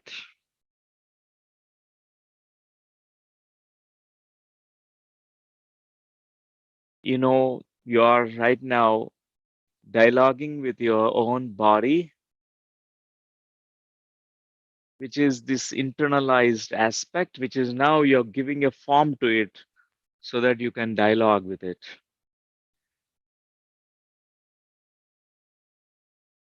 At this moment, I'd like you to ask, go deeper into exploration of what is the story behind the story. The body, this aspect of you, the limiting aspect, the sick self, the diseased self is saying, that this is what happened, the triggering event. My body gone through shock. This is what happened. I'd like you to communicate further. I would like to know story behind the story. What happened much earlier, even much earlier than this? Keep questioning, waiting for the response, and let these pictures, images, and inner impressions emerge in your consciousness. Your consciousness is non-linear. You can journey now as you're dialoguing with this aspect, sick self, illness self. Let it show you the very origins where the conflict is generated, whether it's childhood or past lives, or it is coming from the family tree, or it is coming from the in utero womb state. Straight away, it shows you trust this experience. I'm going to count 5 to 1. Let your consciousness show you exactly by the count of 1 where this conflict is originated. Totally trust the process. It's like you are doing like a search through your consciousness, like how we do the Google search, and we just type the keywords and we have the access to information. Now consciousness right now can also, you're like typing the Google search, like a search in your database of your soul, your consciousness, about the origins of this conflict. You are typing that. And 5. And suddenly the answers start showing up, many impressions, images, pictures. There's a search that goes on. The search engines take some time, few fractions of seconds, or maybe few seconds or a minute, does not matter. 4. In the past records, you're searching all the records of your childhood, all that what happened through the womb memories, all that what happened in your family tree. You don't need to know consciously what's happening right now, but at a deeper level of consciousness, your consciousness pinpointedly takes you exactly to that place, the origins, by the count of 1. Totally trust this journey, trust this process. 2.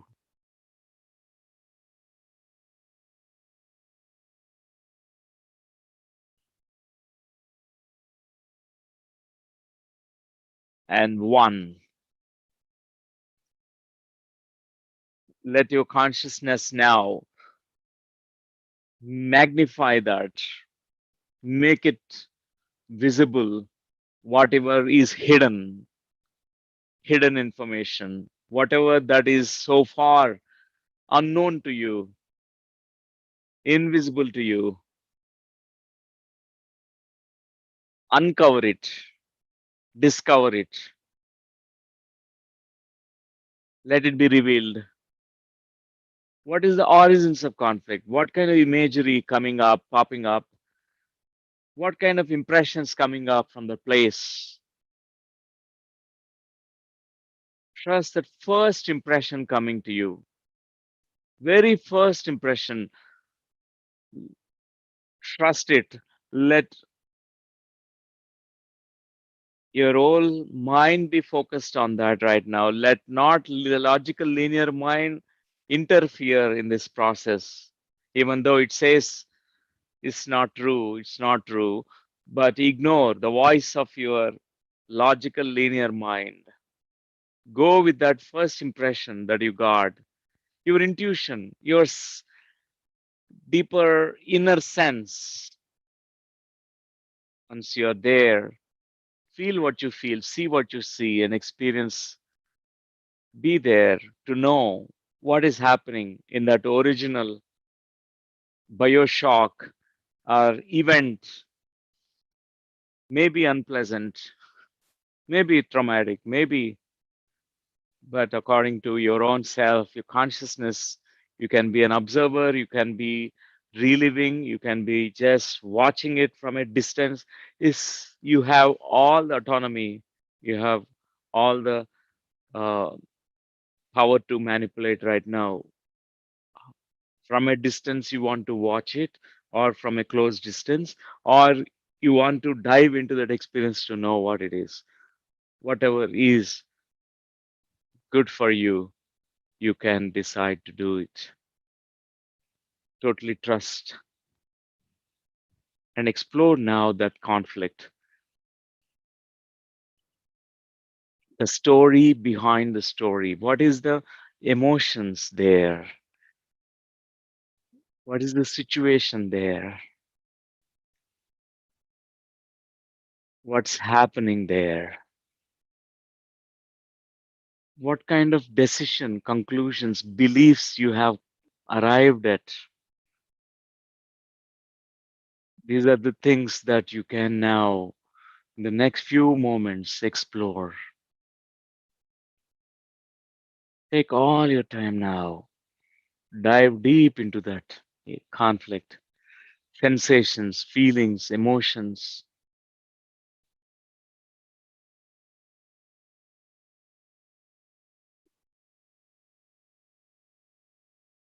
As part of your defense mechanism is stopping you to feel totally.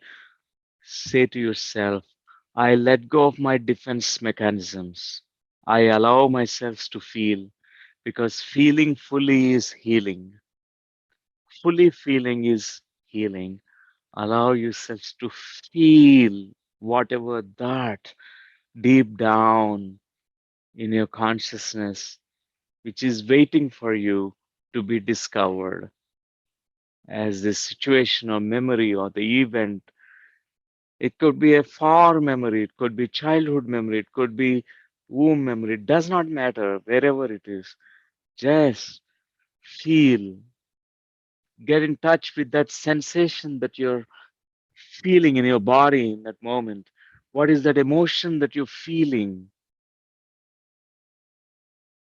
What are the deeper feelings that are hidden beneath this layer of feelings? What is that you're trying to numb yourself from? What is that pain behind the pain?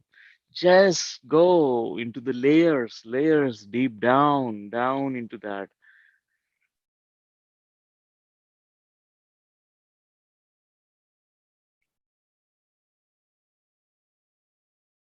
Your consciousness now, the overall primary consciousness of you can grasp what is happening. What is the story behind the story? What is the meaning of that story? What is the meaning of that experience? What really happened?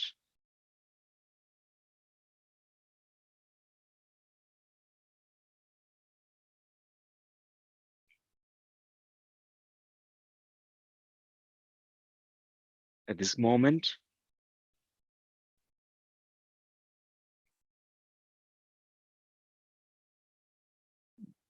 the part of you, that past self, whether it is a younger version of you in the childhood or the fetal self or the past life self of you, is just acknowledge and embrace. Just give a warm hug. Whoever gone through this conflict, whoever gone through this kind of primal pain, a situation which resulted into a great shock, just embrace, accept, send all your love that is very much needed.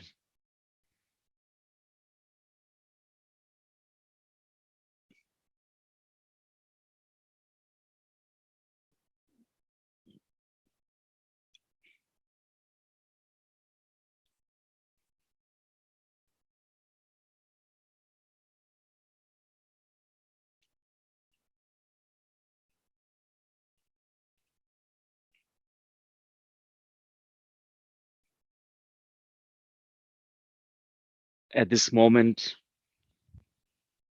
you can totally let go of all that unpleasant sensations, emotions, feelings, all that what belongs to the past. Let it go totally. In that moment, whatever the conclusions, decisions that past self of you have arrived at, I would like you to update it now.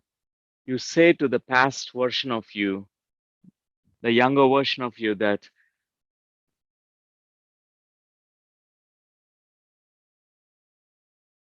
I'm coming from the future times, and I know what you went through. And so far, this belief has, this conclusion that you have come to was useful to you. And whatever the automatic program, whatever that body response, it was for the survival.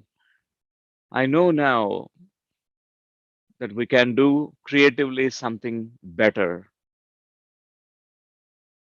because I experience safety now. At this point of time, replace, if it is possible, with the new beliefs, new thoughts, new statements of truth.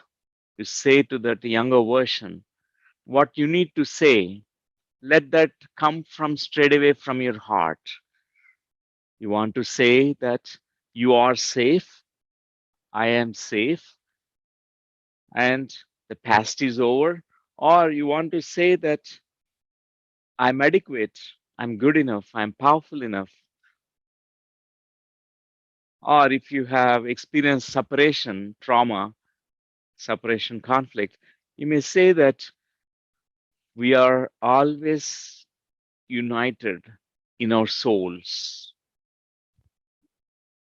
Our souls are always connected.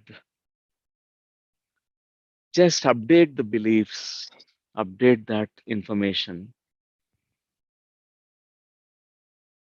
smiling at that younger version of you with this new thoughts, new beliefs. At this moment, I would like you to start slowly returning to the place of nature where you are initially was. And I would like you to meet that aspect, sick part of you, sick aspect of you. At this time, you say to the sick version of you that this is the past. Now we can do something now. This is safe now, safe to change. It's safe to experience something creative, something new. I would like you to have this inner dialogue with this sick aspect. See that sick aspect slowly changing. It's like a metamorphosis, just like a caterpillar becoming a butterfly. In the same way, this sick aspect of you transforming into the most healthiest or healthier aspect of you. See that transformation happening in your mind screen, through your mind screen. It could be a visual impression or kinesthetic impression. It could be through your body sensation, just an impression of it. Even though you might not be seeing or feeling it, know that it is happening. Even that knowingness is enough right now. Because in your consciousness, everything is possible.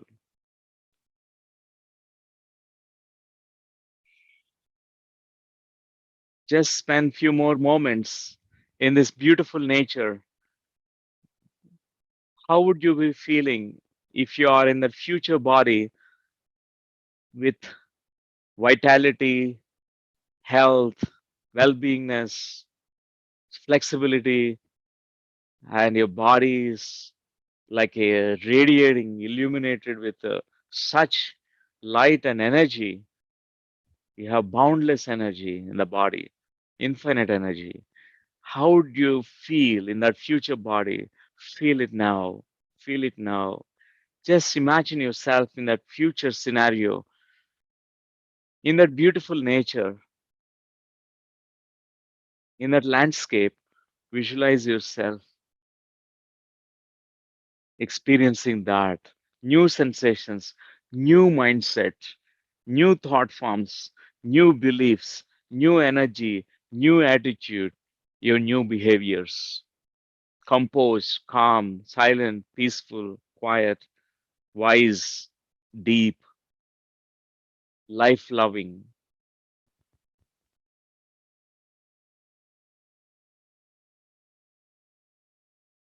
Another 1 minute. At this point of time, you express your gratitude to your body, to that body part for this valuable communication. All that, whatever the body has communicated with you, say thank you, appreciate, and I'm grateful for whatever that you're serving and doing.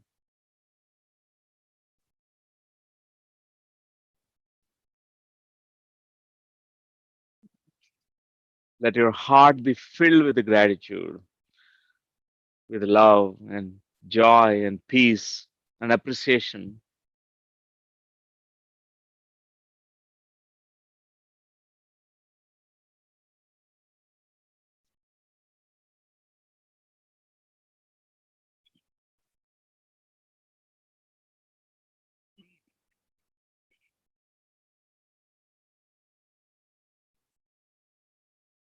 30 seconds more.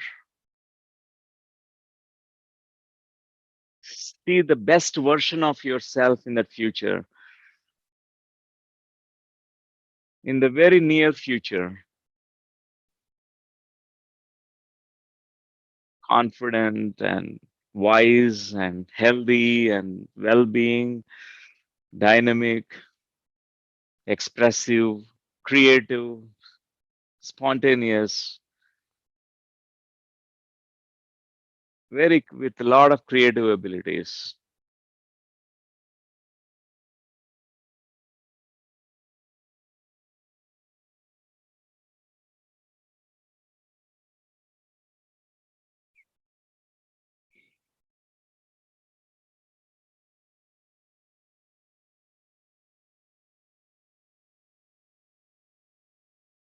Take your time. Whenever you are ready, you start slowly returning back from that place of nature into the body, into your consciousness, in the body consciousness of you. Feel your body parts, wiggle your toes, and slowly rub your palms and slowly placing your hands on your eyes, touching your eyelids with a beautiful positive feeling, gratitude, love, joy, peace, appreciation. You can open your eyes with a smile. You can open your eyes.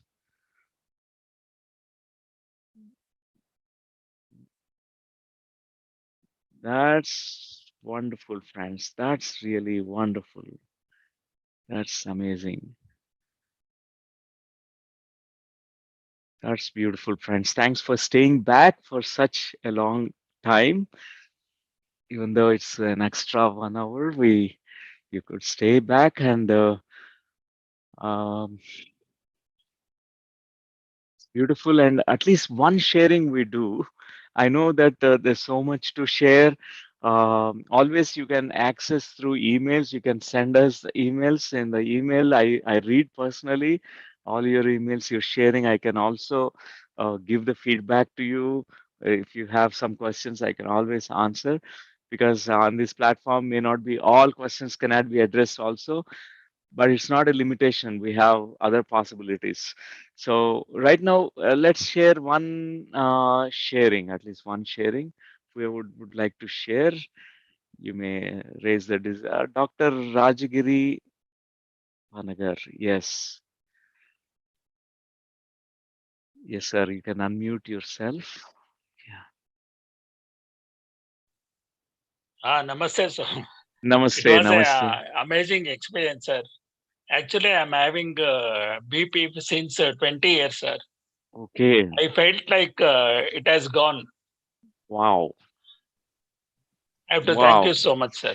That's beautiful, sir. That's beautiful. So you could explore through this meditation, the triggering event, and going diving deep into the roots of that conflict. Yeah, perfect, perfect. I Thank you so know. much. That's wonderful. Thanks for sharing it.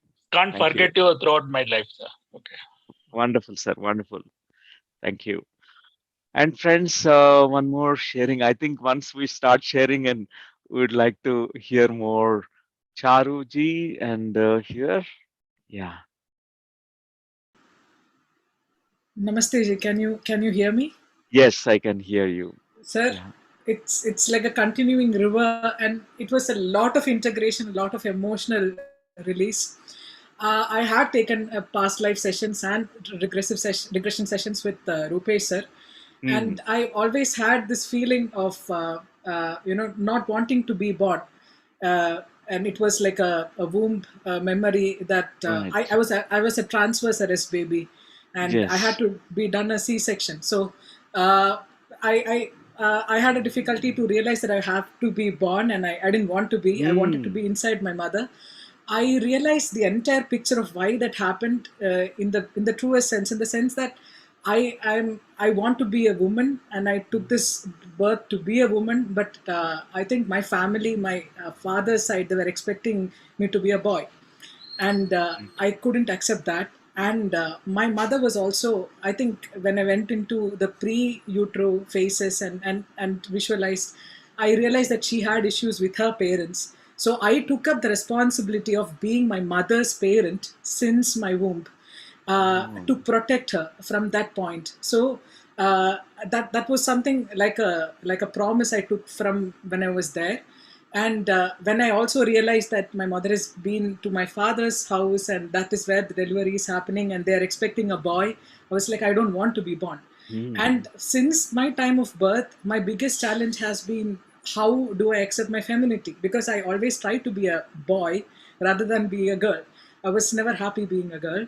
And there was one moment in my life when I liked someone and he rejected me. And that is exactly when all my physical symptoms of ovarian oh, cysts and all these triggered. And at this point, there is a sense of holding on to that and releasing all these patterns, because I didn't see that I took the loyalty for my mother for all these years and tried to protect her.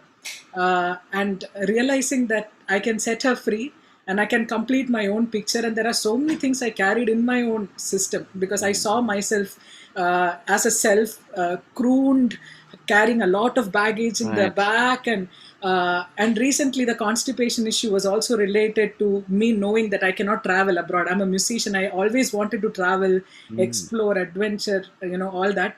And there were visa restrictions because of COVID, and I knew that I cannot travel. That's exactly when I started developing my constipation as well. So all this big picture just got integrated all together. So I'm ready to live myself, and I know that my purpose is to be a woman, a powerful woman, to lead my life in my own terms. And I want to thank them for being what they are, but I want to lead my own life and be a free soul, spirit, musician, and an enlightened being. So thank you so much. Thank you. wow. Wonderful. Congratulations, ma'am. Wonderful. Wonderful. Thank you for sharing. So, friends, it's amazing to hear the experience, because we also get so much inspired. Every time I hear, I learn so many things. Such an inspiration. So sometimes we take, by listening and sharing of our experiences, we really get more empowered. Our consciousness expands more. I know we can also share tomorrow a lot, because um, there are certain other things too to handle. So let us, today we say we accept that, we graciously end for today with a gratitude, with love, and with thankfulness to Buddha Sivo Foundation. Chandrasekhar, if he's still there, uh, Chandra is there. We can. Vani, I'm talking. Hello, Vani garu. Namaskaram, madam. Namaskaram. Wonderful. Very nice. So let me, yeah, that's wonderful. Yes, sir. After abundant of knowledge, really people want to express their emotions and everything. I think so many hand raisings and everything. Yes, it's a great experience actually. Today for me also personally, it's a meditation was wonderful. That body language is really as a art of self healing is really it's a great tool, especially now this COVID time. People, everybody is depend on outside, but everybody has to be understand and that fear has to go. And really, it's a very important workshop. It's happening so much, sir. All the time. You are abundant of knowledge. Thank you. Thank you so much. Thank you, and thank you. And we meet tomorrow, friends. We keep sharing. Tomorrow morning, we can start with sharing session. Tomorrow is an important sharing that I'm going to teaching. I'm going to do. It's about holographic fields, and that's a very important tool that I'm going to offer to you. So we can use it. It's so easy and simple, but we need to understand the whole concept of it. So at that time, we'll share all the experience. Like I can see Usha ji and Swati Manke and Tejasvi and some of the hands like Mahesh Gupta. And tomorrow, please raise your hand in the before we begin the session, and we'll share definitely. Okay. And thank you, friends, all of you for staying awake till even though it is late. Some of you from other parts of the world, and thanks for your participation. And thanks, Veena Garu and Buddha CEO. Thank you so much, Thank sir. you. An Thank you. enlightening Okay. session it was. Thank you, madam. Thank you. Okay, friends. Bye bye and see you. Have a nice, restful sleep tonight. And see you tomorrow. See you tomorrow for the last session. That's beautiful. Thank you. Thank you all. Thank you, sir. Thank you. That's great. That's great.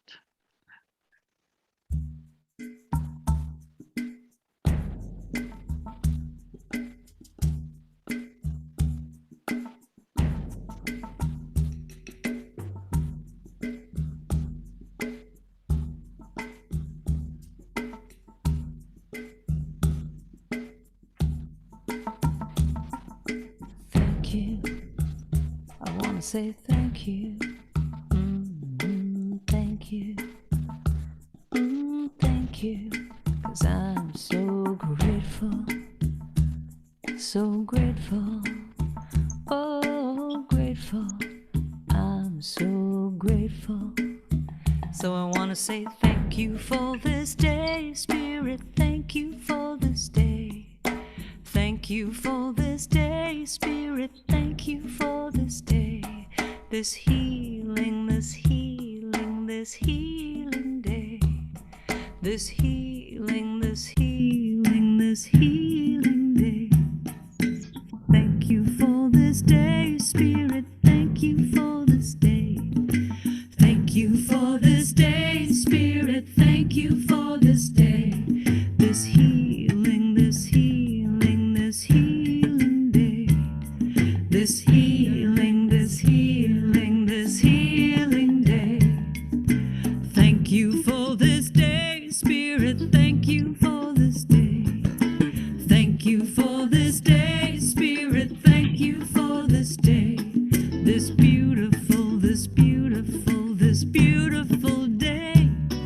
This beautiful, this beautiful, this beautiful day. Thank you for my friends, Spirit. Thank you for my friends. Thank you for my friends, Spirit. Thank you for my friends. My wonderful, my wonderful, my wonderful friends. My wonderful, my wonderful, my wonderful friends. Now thank you for this day, Spirit. Thank